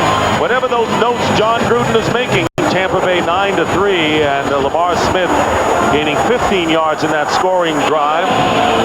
Graham's field goal, the difference, and Mike Allstott, who has yet to carry from the line of scrimmage, has caught 3 passes, is back on the kickoff team, and still with the 0 on the receiving column is Keyshawn Johnson. This is be Aaron Stecker inside the 5-yard line for Tampa Bay. Stecker tackled at the 28-yard line. Keyshawn Johnson still looking for his first reception of the game. Rob Johnson is 14 of 18 for 103 yards. Most of his passes have been to Jurevicius and Stecker, 4 each. I wonder how excited Keyshawn Johnson is right now as you see Aaron Stecker there on the ground. It looks like he's got cramps, but Keyshawn Johnson, in talking with him right before the game, he said he was really looking forward to working with Rob Johnson. Rob Johnson was a senior at USC when Keyshawn came in as a freshman, and he said, I expect a big game. Expect a big game today day because Rob's going to find me, and I don't know that he's too excited right now. I haven't found him yet. They find him on the team bus. I tell you what, though, for Rob Johnson, he may not get another opportunity like this. This is his third team, and John Gruden was pretty open about it. Said it's time for him to step up. I've got a lot invested in this, too. I've been training him all week. I'm anxious to see what he can do. Well, 5 punts and a fumble the last 6 possessions. Certainly not endearing yourself to the coach. And the first carry of the day for Allstott, and he picks up a yard. Keep in mind that the Tampa Bay Buccaneers have not scored an offensive touchdown in the last 2 weeks. They did not get one against the Eagles, and they do not have one thus far against the Panthers. Yeah, last year that was known as buck ball. And looks like they're going to buck ball right now. Hand the ball to Allstott and just trying to pound the ball up inside. Maybe try to do a little bit of something like Carolina's doing. There's Pittman out wide again. Spreading him out with an empty backfield on 2nd down and 9. Rob Johnson with a quick slant to Juravicius, who leads the team with 5 receptions and slow getting up. He got hit hard, picking up 6 yards. But things really have not changed, whether it's under Tony Dungy and first year under John Gruden. I know it's new here, so he gets some time, but they've been in the 20s. Yeah, but I think it is a little bit unfair right now to try to draw some comparisons or parallels with what Gruden's doing offensively compared to what Tony Dungy did in that offensive group. And there's no question that in time, John Gruden is going to have a very productive, explosive offense, much like the one he assembled there in Oakland. And he's just going to take some time to get his people in place. So Juravicius is still shaken up, but talk about bad news for the Bucs, Chris.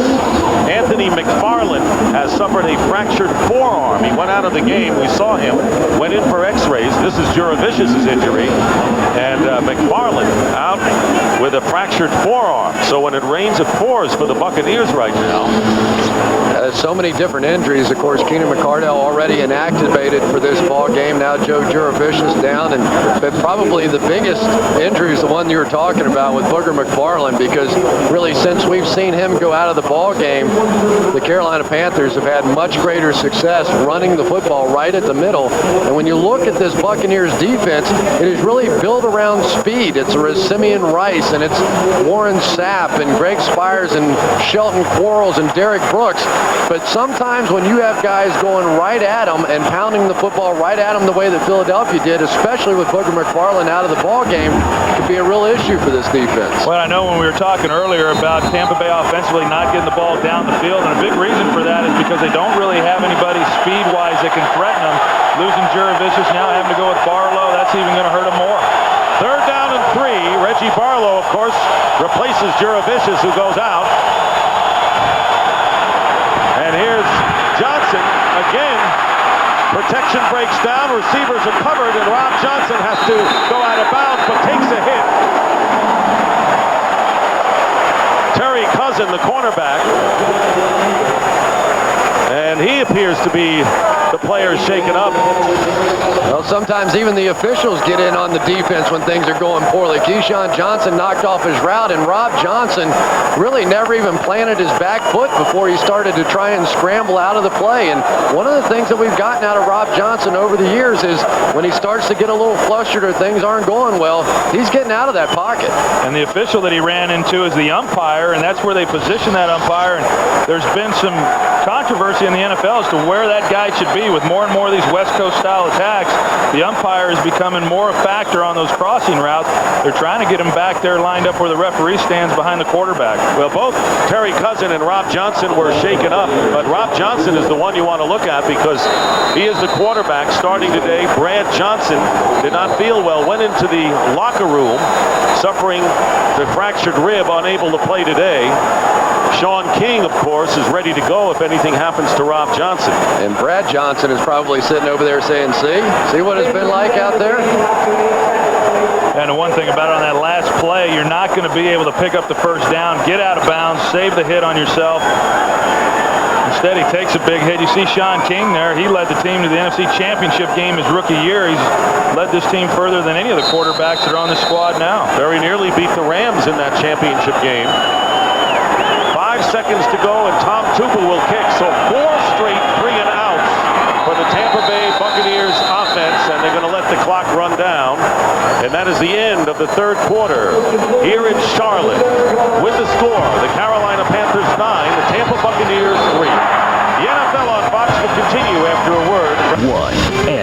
Cody's Mozzarella Chicken Supreme. It's chicken at a higher level. Todd Sauerbrunn with a great punt. Underestimated. I said 56. It was a 66-yard punt. And the Bucs on their own 36.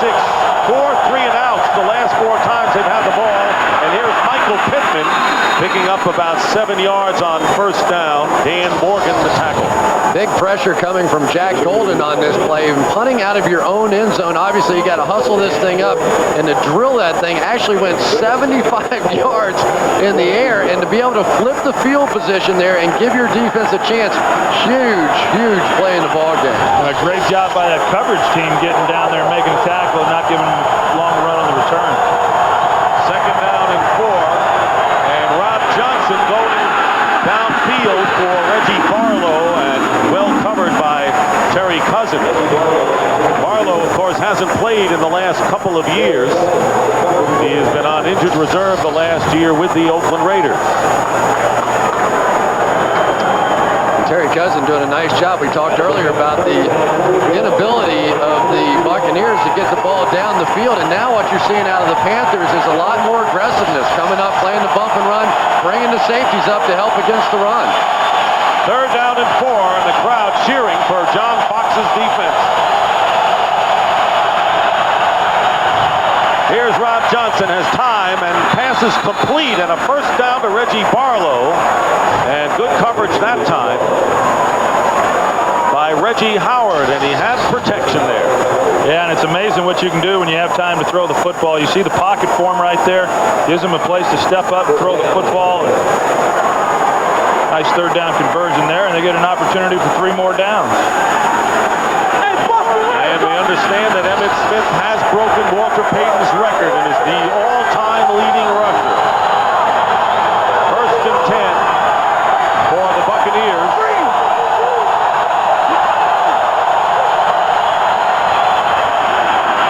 Swinging out to Pittman, and a great hit, incomplete pass. And it was Terry Cousin who was shaken up on his collision with Rob Johnson on the last possession. Loses his helmet momentarily after the crunching hit to Michael Pittman and gets a standing O. I'll tell you what, I think that Michael Pittman's going to tell him to shelve that audible. That's the second time in the ball game we've seen Rob Johnson, and that is an incomplete pass, not a fumble. Second time, though, we have seen him go to that audible, and the second time we've seen the running back get blown up. He's not going to have receivers going out trying to make catches when you expose them like that. Roll corner. Cousin goes out of the game. Second down and 10, and the pass, and a lofting catch by Ken Dilger. Great touch by Rob Johnson, and a 22-yard gain will quiet the crowd. And they covered Dilger as well as you could want, with Fields and Deion Grant on the tackle. Well, Dilger just running a seam route, and Rob Johnson makes a nice throw here. Dilger's actually been doing a nice job of getting open throughout most of the day. He hasn't had many opportunities with the balls being thrown his way, but does a nice job of going up and making the catch. So Dilger with a big catch, 22 yards, first down for the Buccaneers. On the Panthers 32, Aaron Stecker giving ground and losing. Making the tackle, Chris Jenkins, and right now let's go to James Brown. JB, take it away. All right, Dick, take a look at it. Here it is. History being made at the 9:28 mark of the fourth. Emmitt Smith, look at that run. If he had kept his feet, would have been even better. But nonetheless, he set the record. A happy teammate, ex-teammate Michael Irvin cheering him on, along with it all assembled there at Texas Stadium. Emmitt Smith, now the NFL's all-time career rushing leader. Back to Dick, Troy, and Chris. Great moment, Troy. Absolutely. I was happy to be a part of some of it over the course of his career. Rob Johnson to Barlow. Incomplete. Mike Minter. Wow. This is a crunching Carolina defense.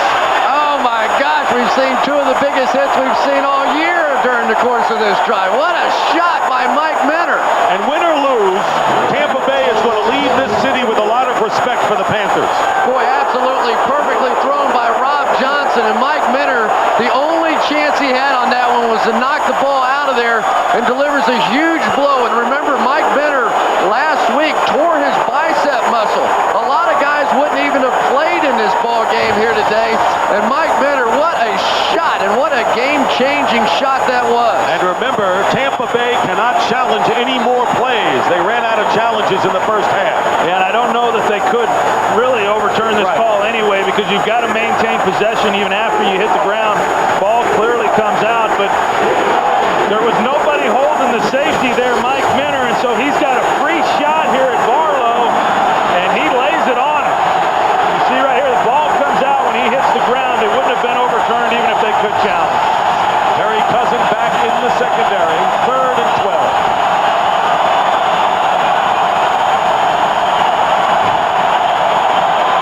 Johnson, pass deflected at the line. Brenson Buckner, and this crowd getting a treat today. Underdogs against John Gruden's Tampa Bay Buccaneers, coming off a 30-0 loss to Atlanta a week ago and leading the Bucs 9-3 with their defense and a rookie quarterback. And I tell you what, Martin Gramatica has had his problems. He made one kick today, but only 2 of his last 6 coming into this ballgame. They've had troubles with snaps, with holds, and with misses. This will be a 52-yard attempt.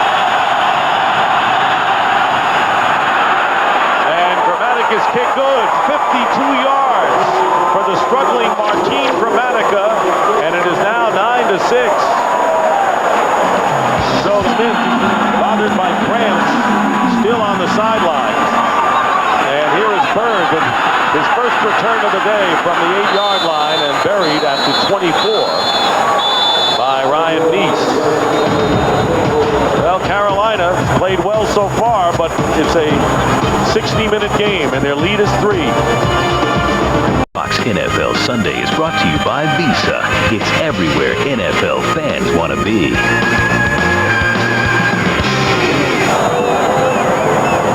Plenty of time remaining, and the Carolina Panthers, who've done a great job defensively, but cannot afford any mistakes on the offensive side with the rookie quarterback at the helm. First down at the 24-yard line, and the handoff to Lamar Smith, who's had a big game for a couple of yards. Well, the big story today around the NFL is Emmitt Smith and what he achieved, the leading rusher of all time. You see the shirt right there. Emmett sent that actually to me last night when I got here to the hotel. And, you know, when Emmett joined the Cowboys, you didn't obviously know that he would go on to become the NFL all-time rushing leader. But I would say that about 4 years ago, we did know it. I mean, you just knew that it was going to happen. He was going to stay healthy, and he was going to continue to produce it the way that he has. And my hat's off to Emmitt Smith and the job that he's done, and what a great career he's had. Second down and 9. Cassani incomplete. And for a game break, let's check in again with James Brown. Hey, Dick, Troy, and Chris, take a look at Emmett adding to another record he already has, that being the career rushing touchdowns. There is number 150. He's at 109 yards rushing on the day. Shares the moment with one of his ex-teammates, Michael Irvin. And after that emotional embrace, he goes over to share with the guy who's blocked for so many of those touchdowns, Darryl Johnston. Troy knows it all too well. Back to Dick, Troy, and Chris. So not only you get the records, but you get the rings, 3 of them for all you guys, huh? Well, that's what you play for. That really is all that matters. 3rd and 9, Cassani. And it is intercepted by Brian Kelly. So Cassani picked off for the second time. Lynch earlier. And Brian Kelly right here. And that's what the Panthers have to also worry about, and that is mistakes by the offense. And they made one here, giving Tampa Bay the ball back. And the momentum is clearly shifted in this ball game now. Andy Pisani trying to squeeze one in down the field, and just all the way across the field, absolutely no prayer that that one was going to get in there. Couldn't tell if Brian Kelly maybe stepped out of bounds right before he came back in to make the interception. If he did, that would have been an illegal touch. 9:09 to go, first down. Buccaneers in Panther territory. Rob Johnson completes to Wesley Walls for a 5-yard gain. Minter on the tackle. The interception by Kelly was his second of the in as many weeks. Yeah, and Brian Kelly had probably his best game as a pro last week against Philadelphia, and he comes right back this week and makes an impact play right there to set up this great field position for his offense. 2nd and 5 at the 44.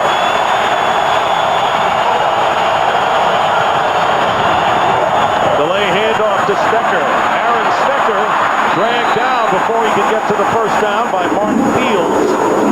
Returning to the lineup with Dan Morgan with a groin injury and a good first down saving tackle by Fields.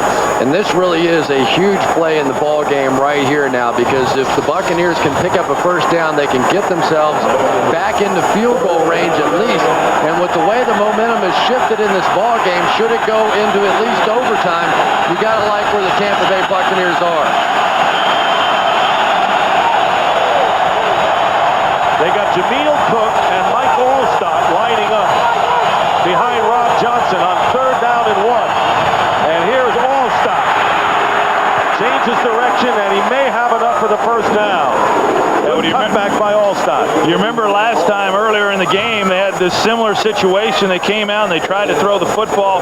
Here they go to the big guy, Mike Allstott.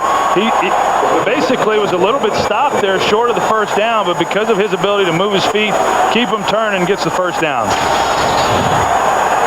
Plus the quickness, you know, the initial cut here, he sees an angle. Aren't many guys that weigh 250 pounds can make that cut.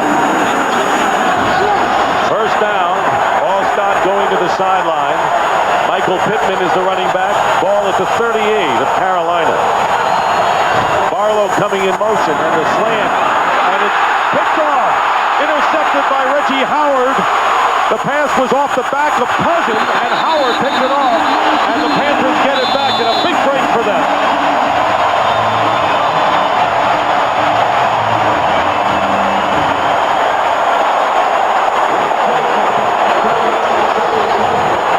Cousins dropping back right underneath the route here. The ball's going to hit him in the back and pop up in the air so that Reggie Howard can make the interception. And just a play that you can't have happen to you down here. They've tried to force the ball in there to Keyshawn Johnson. Rob Johnson locked in and just didn't look off him. No way he should have tried that throw. Yeah, and Terry Cousin in that position, based on how he was turning and bailing, Rob Johnson should not have had any problem seeing him underneath that route. And the turnovers are all even. And the Panthers get the ball back. And a timeout. Carolina hits their second. Reminder, Game 7 of what has been really one of the exciting World Series of recent years tonight on Fox. 7:30 Eastern, 4:30 Pacific. San Francisco Giants, Anaheim Angels. Angels have never won a World Series. Giants have not won since 1954. So the Bucs could not take advantage of the interception by Kelly, and now the Panthers with a first down at the 32. Steve Smith back in the game, and the handoff to Lamar Smith. Not much there.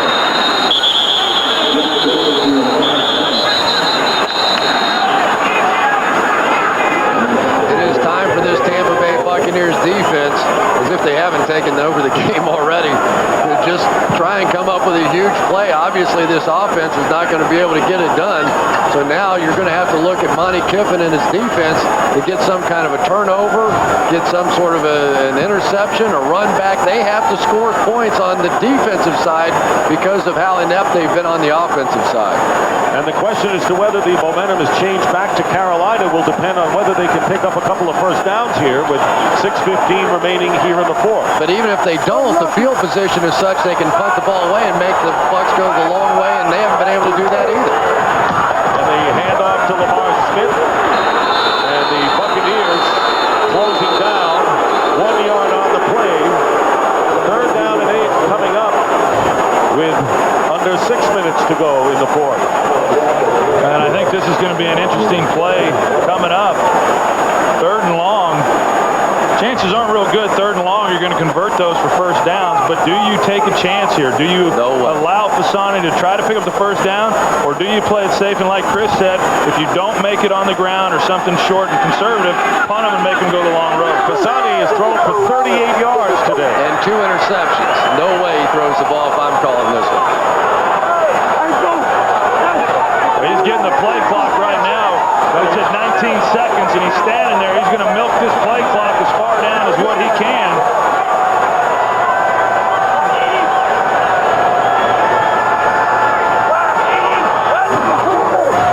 And he's going to throw the ball, take off, and tackle.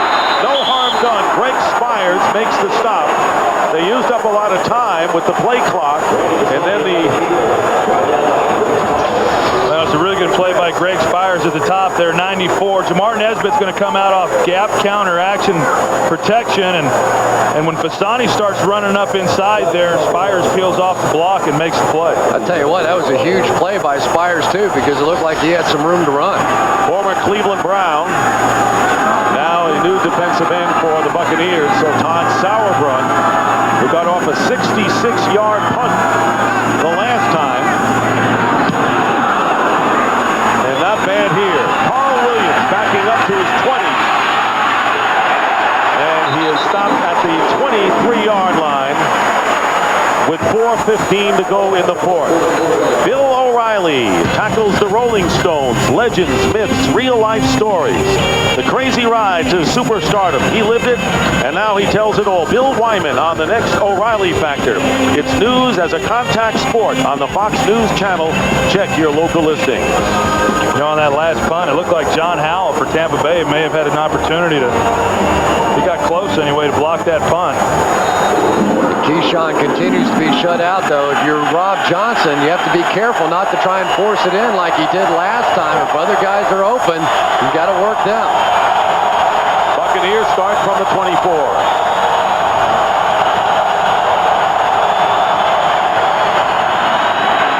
And Rob Johnson gets away from a sack, and his pass is thrown away.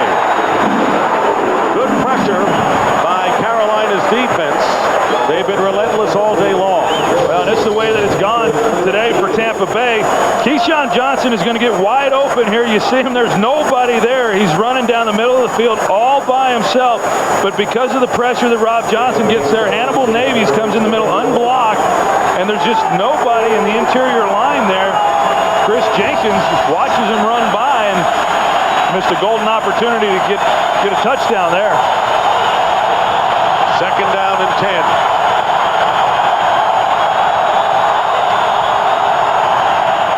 The pitch to Stecker.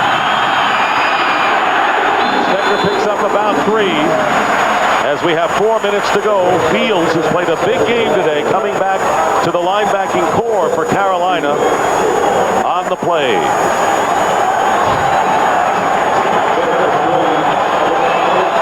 Third down and 7. Buccaneers offense has not scored a touchdown in the last 8 quarters. Talk about a drought.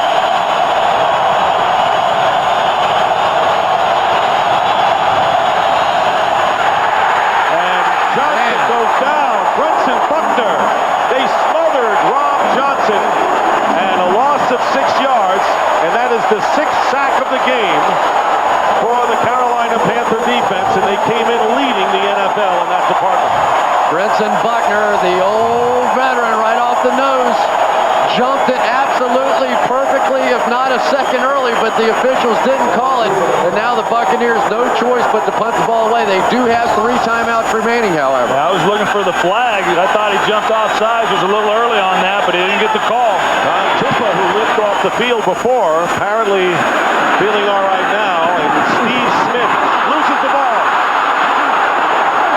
Steve Smith loses it, and this could be a big play. I think Tampa's got it, Dick.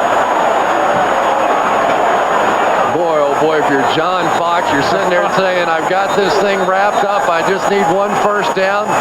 And one of the best punt returners in all of football gives it right back. Tampa ball. Buccaneers get it back. Wow. Well, we talked about some of the games that they've been in and the games that they've lost. This is another example of that. When the game comes down to the wire, they've not been able to make the plays to finish. You're right. Steve Smith has got to be able to make that catch. It looked like his eyes come off the ball just as it's coming into his arms. He never really had control. That was a buff punt. Stecker had a chance and lost it, and Aaron Stecker got it back. So Aaron Stecker gets it back for the Buccaneers, who recover on the Panthers' 42-yard line. And when Smith walked off the field, John Fox didn't want to look his way. 3:01. Rob Johnson on a messed up play.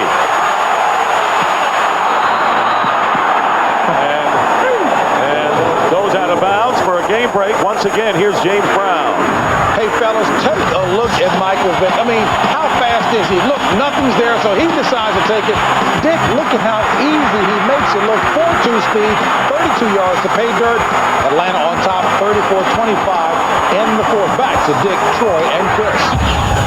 Boy, he has become a spectacular attraction as down on the field is Sean Gilbert as Michael Vick every week, it seems now. Well, they made it even look easier last week against this Carolina defense, and you're right. He's as talented a runner as there is at that position in this league. Maybe you could argue the best runner in football. He looked like you scrambling a little bit. Yeah, that's what, yeah. The Carolina defensive line. You know, the one thing we talked to some of the Buccaneers offensive players, and they said Rob Johnson, during the course of practice, actually had some problems calling the plays, that he wasn't quite in sync with what they were doing on offense. Maybe just a blown call on that last one, but a big first down play.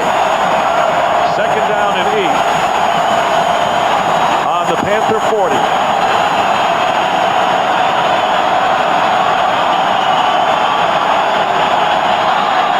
And Roman Oben, the left tackle, backing up. And this will apparently roll against offense, number 72. Well, 5-yard penalty. Still second down. I'll tell you, if nothing else, he had great technique here. I mean, he got out of there pretty good. And He looked like Flipper going backwards. yeah, look at Fox's reaction. And yeah, I don't know if Rob Johnson there was trying to use hard count or not. Hopefully he was not. When it gets this loud in the stadium, it is very hard for those tackles on the outside to hear. Second and 13 after the penalty.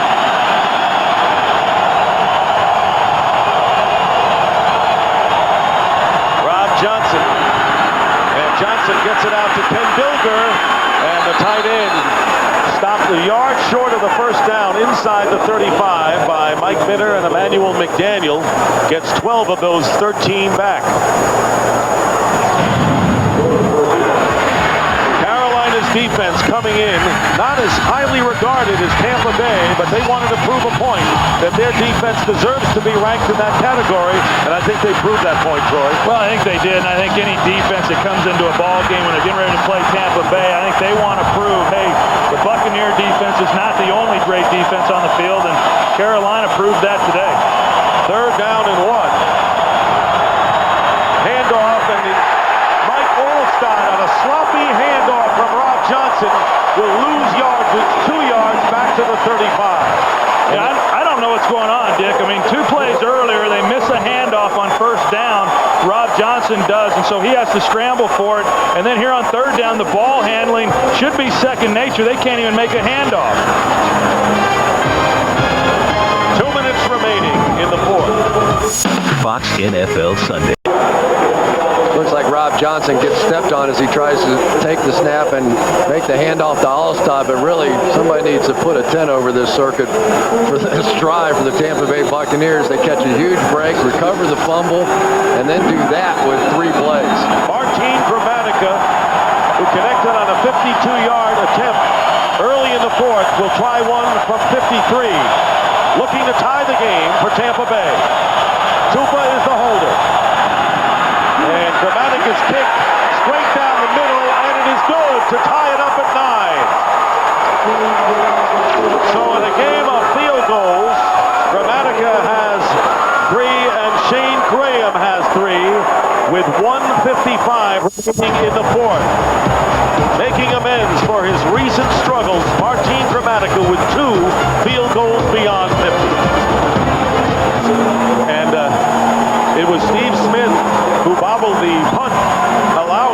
Bay to get in position to tie the game at 9.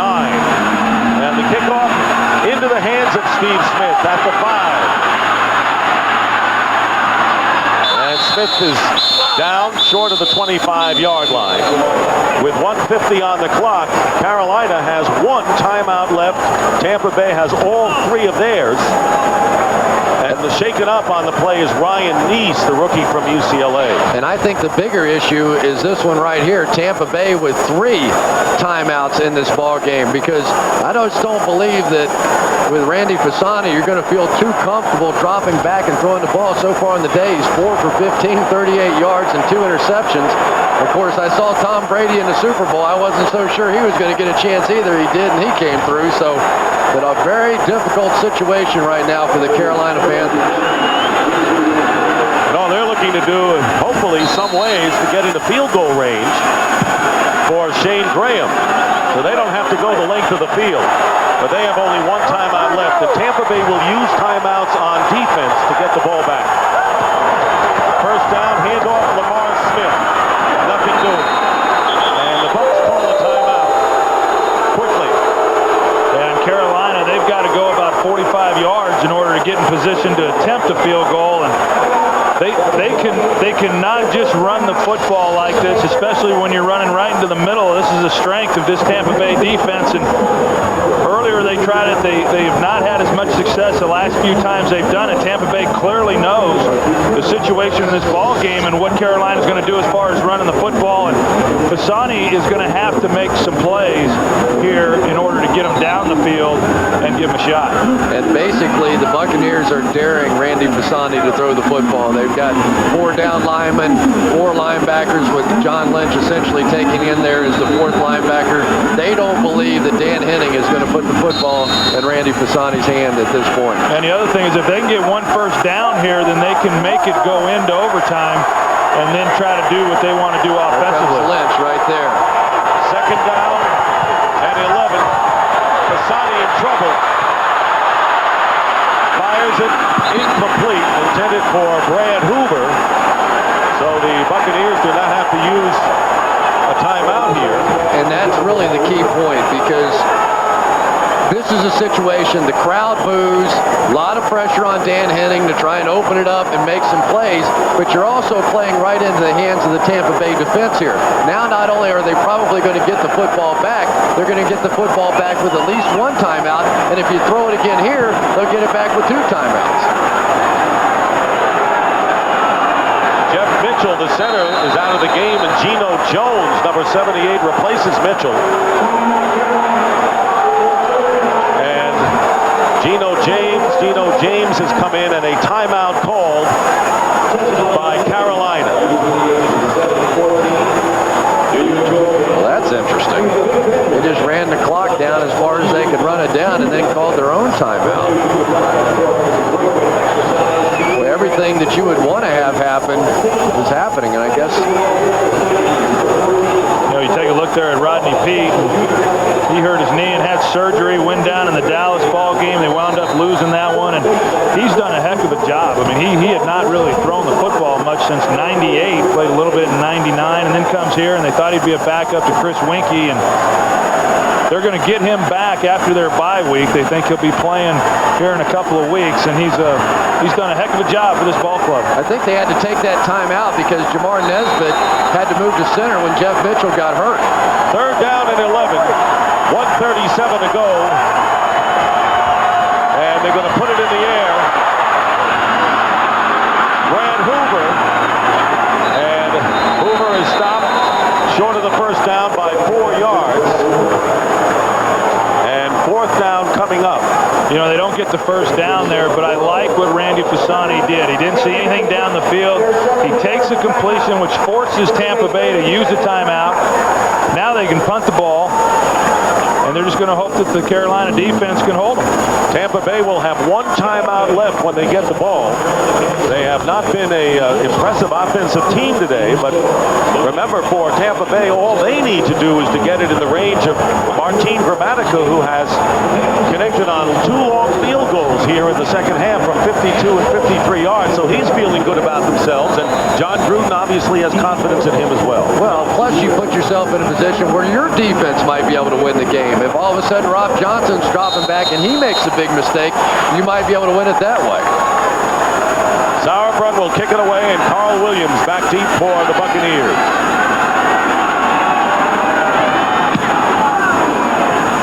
Fair catch called by Williams at the 28. So the situation, 1 minute, 20 seconds to go. And Rob Johnson, in his first start in a Tampa Bay uniform, coming on. The Buccaneers, who led 3-0, have trailed all the way until this 9-9 tie. And I think this is the situation that when you haven't been playing, you're less versed on 2-minute offense. You don't get a whole lot of opportunities when you're the starter, let alone when you're the backup quarterback. And there's plenty of time here, 1 minute, 20 seconds. He's got one timeout. See how he conducts the 2-minute mechanics here.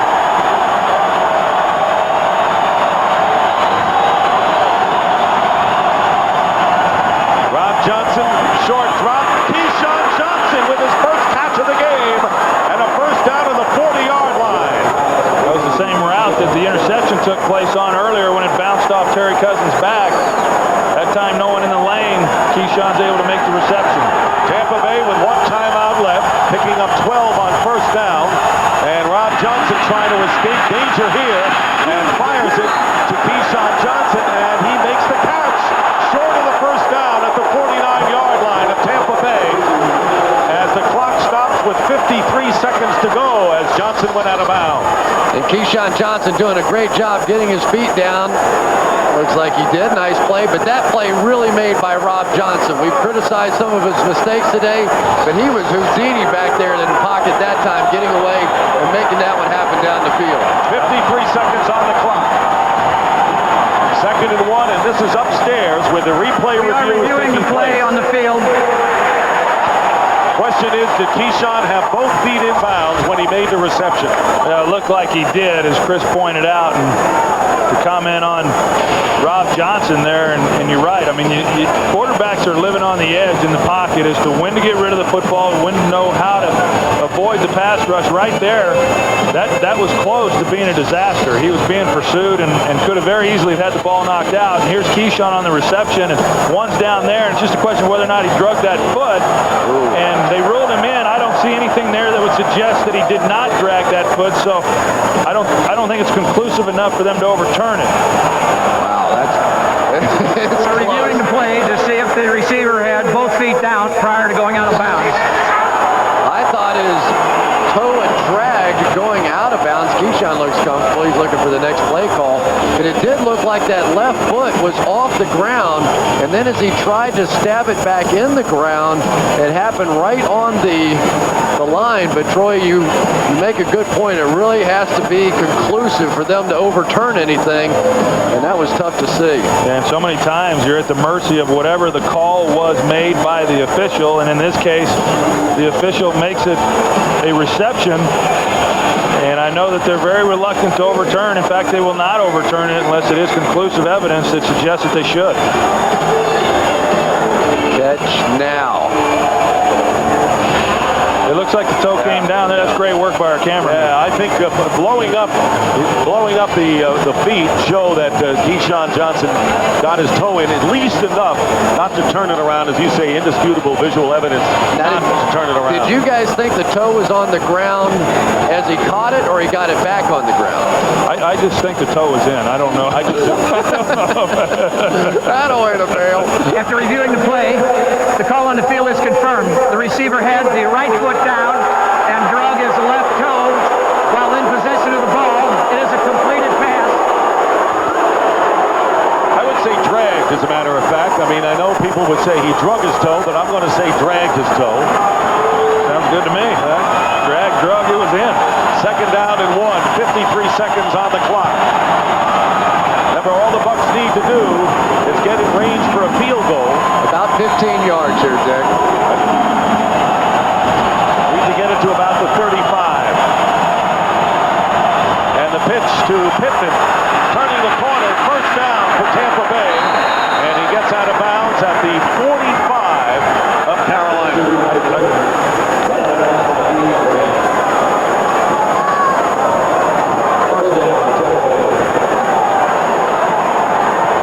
Under a minute to go here in the fourth quarter at Carolina. The Panthers starting a rookie quarterback, Randy Fasani, against Rob Johnson in his first start. And Tampa Bay and Carolina in a defensive and field goal battle are tied 9-9. And right now the Buccaneers with a first down on the 45 of Carolina with 48 seconds to go in regulation. And this pass caught by Barlow. Reggie Barlow makes the reception near the 40, inside the 40. And that was a heck of a throw right there by Rob Johnson. Reggie Barlow running an out route. Good coverage, actually, by Reggie Howard, but Barlow's able to get a little separation, just enough. Rob Johnson fits it in there. Martin Gramatica has made 2 field goals from beyond 50. They're trying to get it in that position as Rob Johnson throws it away with 21 seconds on the clock. And I think that's the Rob Johnson that we probably would not have seen a year ago. Great job on his part not having anything down the field and just unloading it, knowing that he's still got another down to pick up the first. And they still have another timeout as well, so they could even afford to run the football here if they thought that that would help. They need probably 3 or 4 yards to put it in Gramatica range. Right now it would be a 57-yard attempt. His career distance is 55. Third down and 5. Make it 3rd and 4. Flag is down, and the play clock ran down. Oh my goodness! This is In the game. What a mistake! This is the worst penalty. 5 yards. 21 seconds. John Gruden is sick. This is the worst scenario for the Tampa Bay Buccaneers. There is absolutely no excuse for that to happen. Rob Johnson. Game clock, 3:21 seconds. Rob Johnson has got to know the situation in the ball game. You cannot take that penalty, and even if it means calling timeout, you've got to do it. Still 3rd and 5. They need about 10 yards. And now they have to throw the football to try and pick it up. And don't forget, this Carolina pass rush has been after Rob Johnson all day. 3rd down and 9 at the 45.